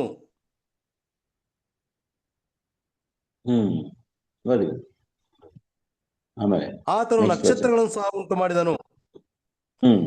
ದೇವರು ಆ ಬೆಳಕನ್ನು ಆಕಾಶದಲ್ಲಿಟ್ಟು ಭೂಮಿಯ ಮೇಲೆ ಬೆಳಕು ಕೊಡುವುದಕ್ಕೂ ಹಗಲಿರುಳುಗಳನ್ನು ಆಳುವುದಕ್ಕೂ ಬೆಳಕನ್ನು ಕತ್ತಲನ್ನು ಬೇರೆ ಬೇರೆ ಮಾಡಿ ಅವುಗಳನ್ನು ನೇಮಿಸಿದನು. ಆಮೇಲೆ 19ನೇ ವಾಕ್ಯ. ಆತನು ಅದನ್ನು ಒಳ್ಳೆದೆಂದು ನೋಡಿದನು. ಹೀಗೆ ಸಾಯಂಕಾಲವು ಪ್ರಾತಃ ಕಾಲವೂ ಆಗಿ 4ನೇ ದಿನವಾಯಿತು. ಅವ್ರೆ, 4ನೇ ದಿನದಲ್ಲೇ ದೊಡ್ಡ ಬೆಳಕು ಮತ್ತು ಚಿಕ್ಕ ಬೆಳಕು ಏನಾಯ್ತು ಉಂಟು ಮಾಡಲ್ಪಟ್ಟು? ದೊಡ್ಡ ಬೆಳಕಂದ್ರೆ ಸೂರ್ಯ, ಚಿಕ್ಕದಂದ್ರೆ ಚಂದ್ರ. ಬೇರೆ ಹೇಗೆ? ಹಾಗಾದ್ರೆ ಹೇಗೆ ಇಲ್ಲಿ ಸಾಯಂಕಾಲವಾಯ್ತು, ಪ್ರಾತಃ ಕಾಲವಾಯ್ತು ಅಲ್ಲ ಪ್ರೀತಿಯ ಸರಸರೇ? ಇಲ್ಲಿ ನಾವು ನೋಡೋದಾದ್ರೆ ಇದು 24 hours ಅಲ್ಲ. ಇದು ದೇವರ ಒಂದು ಕಾಲ. ಸ್ವಾಮಿಗೆ ಒಂದು ಕಾಲ ಇತ್ತು, ದೇವರಿಗೆ ಒಂದು ಕಾಲ. ಪ್ರಿಯ ಸರಸರೇ, ಇದು ಬಂದು ಲೆಕ್ಕದ ಪ್ರಕಾರ ನೋಡೋದಾದ್ರೆ, ನಾವು ಹಿಂದೆ ನೋಡೋಣ ದೇವರ ಚಿತ್ತವಾದ್ರೆ, ಇವು 7000 ವರ್ಷ ಕಾಲ. 7,000 years. ಇವುಗಳೆಲ್ಲ ಕೂಡ ನೋಡಿ, ಈ ಒಂದು ದಿನ 7 ವರ್ಷ, 7,000 ವರ್ಷ, 2 ದಿನ 7,000 ವರ್ಷ, 3 ದಿನ, 4ನೇ ದಿನ, ಈ 6 ದಿನಗಳು ಕೂಡ ಒಂದೊಂದು 7,000 ವರ್ಷ ಅಂತ ಒಂದು ಲೆಕ್ಕ ಇದೆ. ಅದು ಲಾಂಗ್ ಸಬ್ಜೆಕ್ಟ್. ನಾವು ಹಿಂದೆ ದೇವ್ರ ಚಿತ್ತವಾದ್ರೆ ನೋಡೋಣ. ಆದ್ರೆ ಬೈಬಲ್ ಅಲ್ಲಿ 1 ದಿನ 2 ದಿನ ಅಂದ್ರೆ ನಾವು ಏನ್ ಮಾಡ್ಬೋದು, ತಕ್ಷಣ ಒಂದು ನಿರ್ಧಾರಕ್ಕೆ ಬರಬಾರ್ದು. ಅದು 24 ಗಂಟೆನ, ಅಥವಾ 1000 ವರ್ಷನ, ಅಥವಾ 7,000 ವರ್ಷನ, ಅಥವಾ 40 ವರ್ಷಕ್ಕೆ ಕೂಡ ಬೈಬಲ್ ಅಲ್ಲಿ ಡೇ ಅಂತ ಹೇಳ್ತಾರೆ. ಬನ್ನಿ ಒಂದು ವಾಕ್ಯ ಹೋದ್ರೆ, ಇಲ್ಲಿ ಎಬ್ರಾಯದವರಿಗೆ 4ನೇ ಅಧ್ಯಾಯದಲ್ಲಿ ಒಂದು ವಾಕ್ಯವನ್ನು ಓದೋಣ ಬನ್ನಿ. ಅಲ್ಲಿ ಒಂದು ಕಾಲ ಹೇಳ್ತಾರೆ, ಒಂದು ದಿನ ಅಂತ ಹೇಳಲ್ಪಟ್ಟಿದೆ. ಅದು ಎಷ್ಟು ದಿನ ಅಂತ ನೀವೇ ಹೇಳಿ. 8ನೇ ವಾಕ್ಯ, 3ನೇ ಅಧ್ಯಾಯ, ಎಬ್ರಾಯದವರಿಗೆ 3 ವಾಕ್ಯ 8. ಯೆಹೋಶುವನು ಅವರನ್ನು ಆ ವಿಶ್ರಾಂತಿಯಲ್ಲಿ ಸೇರಿಸಿದ್ದಾರೆ. ತರುವಾಯ ಮತ್ತೊಂದು ದಿವಸವನ್ನು ಕುರಿತು ಹೇಳೋಣವಾಗುತ್ತಿರಲಿಲ್ಲ. 3ನೇ ಅಧ್ಯಾಯದಲ್ಲಿ 8ನೇ ವಾಕ್ಯ, 3 ಚಾಪ್ಟರ್ 3. ಹಿರಿಯರು ದೇವರ ಕೋಪವನ್ನೆಬ್ಬಿಸಿದ ಸ್ಥಳಗಳಲ್ಲಿ ಅರಣ್ಯದೊಳಗೆ ದೇವರನ್ನು ಪರೀಕ್ಷಿಸಿದ ದಿನದಲ್ಲಿ ಮಾಡಿದಂತೆ ನಿಮ್ಮ ಹೃದಯಗಳನ್ನು ಕಠಿಣ ಮಾಡಿಕೊಳ್ಳಬೇಡಿರಿ. ನೋಡ್ರಿ, ಪರೀಕ್ಷಿಸಿದ ದಿನ ಅಂತ ಒಂದು ದಿನ ಬರ್ತದೆ ಇಲ್ಲಿ. ಏನ್ ದಿನ ಅಂದ್ರೆ ಪರೀಕ್ಷಿಸಿದ ದಿನ. ನೋಡಿ, ಈ ದಿನ ಅಂತ ನಾವು ಅನ್ಕೊಂಡ್ರೆ, ಈ ಪರೀಕ್ಷಿಸಿದ ದಿನ ಅಂದ್ರೆ ಎಷ್ಟು 40 ವರ್ಷ. 40 years. ಅದು 40 ವರ್ಷ ಏನ್ ಮಾಡಿದ್ರು ಅವರು ಅಲ್ಲಿ ಅವ್ರನ್ನ ಶೋಧನೆ ಮಾಡಿದ್ರು ಅಂತ ನಾವು ಕೆಳಗಡೆ ನೀವು ವಚನಗಳು ಓದ್ತಾ ಬಂದ್ರೆ ಅಲ್ಲಿ ಹೇಳ್ತದೆ. ಅದ್ರಲ್ಲಿ ಹೋದ್ರೆ 17ನೇ ವಾಕ್ಯ ಹೋದ್ರೆ ಅದೆಷ್ಟು ದಿನ ಅಂತ ಹೇಳ್ತಾರೆ. ಮತ್ತು 40 ವರ್ಷ ಆತನು ಯಾರ ಮೇಲೆ ಬಹಳವಾಗಿ ಕೋಪಿಸಿಕೊಂಡನು? ಪಾಪ ಮಾಡಿದವರ ಮೇಲೆ ಅಲ್ಲವೇ? ನೋಡಿದ್ರೆ ಪ್ರಿಯ ಸದಸ್ಯರೇ, ಅದೆಷ್ಟು ದಿನ ಅಂದ್ರೆ ಅದು 40 ವರ್ಷ. ಅದ್ರಲ್ಲಿ ಏನ್ ಹೇಳ್ತದೆ? ಶೋಧನೆಯ ದಿನ. ಪ್ರಿಯರೇ, ಶೋಧನೆಯ ದಿನ ಅಂದ್ರೆ ನಾವು ಶೋಧನೆ ದಿನ 24 ಗಂಟೆ ಅಂತ, ದಿನ ಅಂದ್ರೆ 24 ಗಂಟೆ ಅಂತ ನಾವು ತಗೋಬಾರ್ದು. Day is not 24 hours.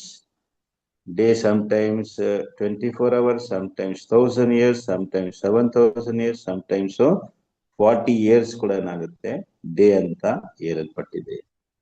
ಅಂದ್ರೆ ಬೈಬಲ್ ನಾವು ಓದೋರು ನಾವು ತುಂಬಾ ಕೇರ್ಫುಲ್ ಆಗಿ ಓದಬೇಕು. ಇನ್ನು ಒಂದು 2 ವಾಕ್ಯಗಳು ಓದಿ ನಾವು ಮುಗಿಸೋಣ ಪ್ರಿಯ ಸದಸ್ಯರೇ ಈ ಮೊದಲನೇ ಭಾಗವನ್ನ. ಸರಿ, ಬೈಬಲ್ ಹೆಂಗೆ ಬರೆಯಲ್ಪಟ್ಟಿದೆ? ಇಲ್ಲಿ ಸ್ವಲ್ಪ ಅಲ್ಲಿ ಸ್ವಲ್ಪ ಬರೆಯಲ್ಪಟ್ಟಿದೆ. ನಾವು ಓದ್ದೋ ಯಾಕೆ ದೇವರಂಗ್ ಬರೆದ್ರು ಅಂದ್ರೆ, ಬೈಬಲ್ನ ತಪ್ಪಾದ ಉದ್ದೇಶಗಳಿಂದ ಓದೋರು, ತಪ್ಪಾದ ಮನಸ್ಸಿನಿಂದ ಓದೋರು, ದೇವರ ಮಕ್ಕಳಿಗೆ ಮಾತ್ರ ಅರ್ಥ ಆಗ್ಬೇಕು, ಬೇರೆಯವರಿಗೆ ಇದು ಅರ್ಥ ಆಗ್ಬಾರ್ದು. ಪರಲೋಕದ ರಹಸ್ಯವು ಅದನ್ನ ತಿಳಿಯೋದಕ್ಕೆ ನಿಮ್ಗೆ ಮಾತ್ರ ಏನಾಗಿದೆ, ನಿಮ್ಗೆ ಮಾತ್ರ ಕೊಡಲ್ಪಟ್ಟಿದೆ, ಅವರಿಗೆ ಕೊಡಲ್ಪಟ್ಟಿಲ್ಲ. ಸ್ವಾಮಿ ಹೇಳಿದ್ರಲ್ಲ, ಹೌದು ಪ್ರಿಯರೇ. ಒಂದು ದೇವರ ಮಕ್ಕಳಿಗೆ ಮಾತ್ರ, ಬೇರೆಯವ್ರಿಗೆಲ್ಲ ಇದು ತಪ್ಪಾಗಿ ಅರ್ಥ ಮಾಡ್ತಿರ್ತೀವಿ. ಯಾಕಂದ್ರೆ ಅವರು ತಿಳಿದಿದ್ದು ಏನ್ ಮಾಡಿಲ್ಲ, ಅವರು ಅದನ್ನ ಒಪ್ಕೊಳ್ಳಲ್ಲ. ಕಣ್ಣಿದ್ರು ಕಾಣಲ್ಲ, ಕಿವಿ ಇದ್ರು ಕೇಳಲ್ಲ ಅಂತ ಒಂದು ಮನಸ್ಸಲ್ಲಿದ್ದಾರೆ ಪ್ರೀತಿಯ ಸದಸ್ಯ. ಆದ್ರಿಂದ ಅಂತವ್ರು ಏನ್ ಮಾಡ್ಬೇಕು, ಬೈಬಲ್ನ ತಪ್ಪಾಗಿ ಅರ್ಥ ಮಾಡ್ಕೊಳ್ಳಕ್ಕೆ ದೇವರು ಈ ರೀತಿಯಾಗಿ ಬರ್ದ್ಬಿಟ್ಟಿದ್ದಾರೆ. ಇದು ಒಂದು ವಿಧವಾದ ಲಾಕ್. ಇದು ಒಂದು ವಿಧವಾದ ಲಾಕ್ ಸಿಸ್ಟಮ್. ಅವರ ಮಕ್ಕಳಿಗೆ ನೋಡಿ.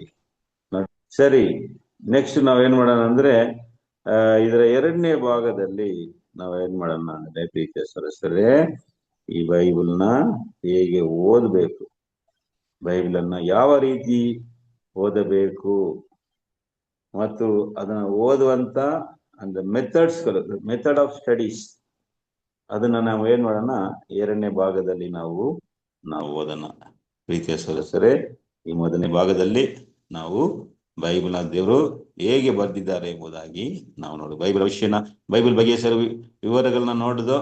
ನೆಕ್ಸ್ಟ್ ಬೈಬಲ್ನ ದೇವರು ಯಾವ ರೀತಿಯಾಗಿ ಬರೆದಿದ್ದಾರೆ ಎಂಬುದಾಗಿ ನೋಡಿದೋ. ನೆಕ್ಸ್ಟ್ ಬರುವಂತ 2ನೇ ಭಾಗದಲ್ಲಿ ಬೈಬಲ್ನ ಓದುವಂತ ರೀತಿ ಮತ್ತು ಆ ಮೆಥಡ್ ಆಫ್ ಸ್ಟಡೀಸ್ ನಾವು ಸ್ಟಡಿ ಮಾಡೋಣ. ದೇವರ ವಾಕ್ಯಗಳನ್ನ ಆಶೀರ್ವದಿಸಲಿ. ಆಮೆನ್.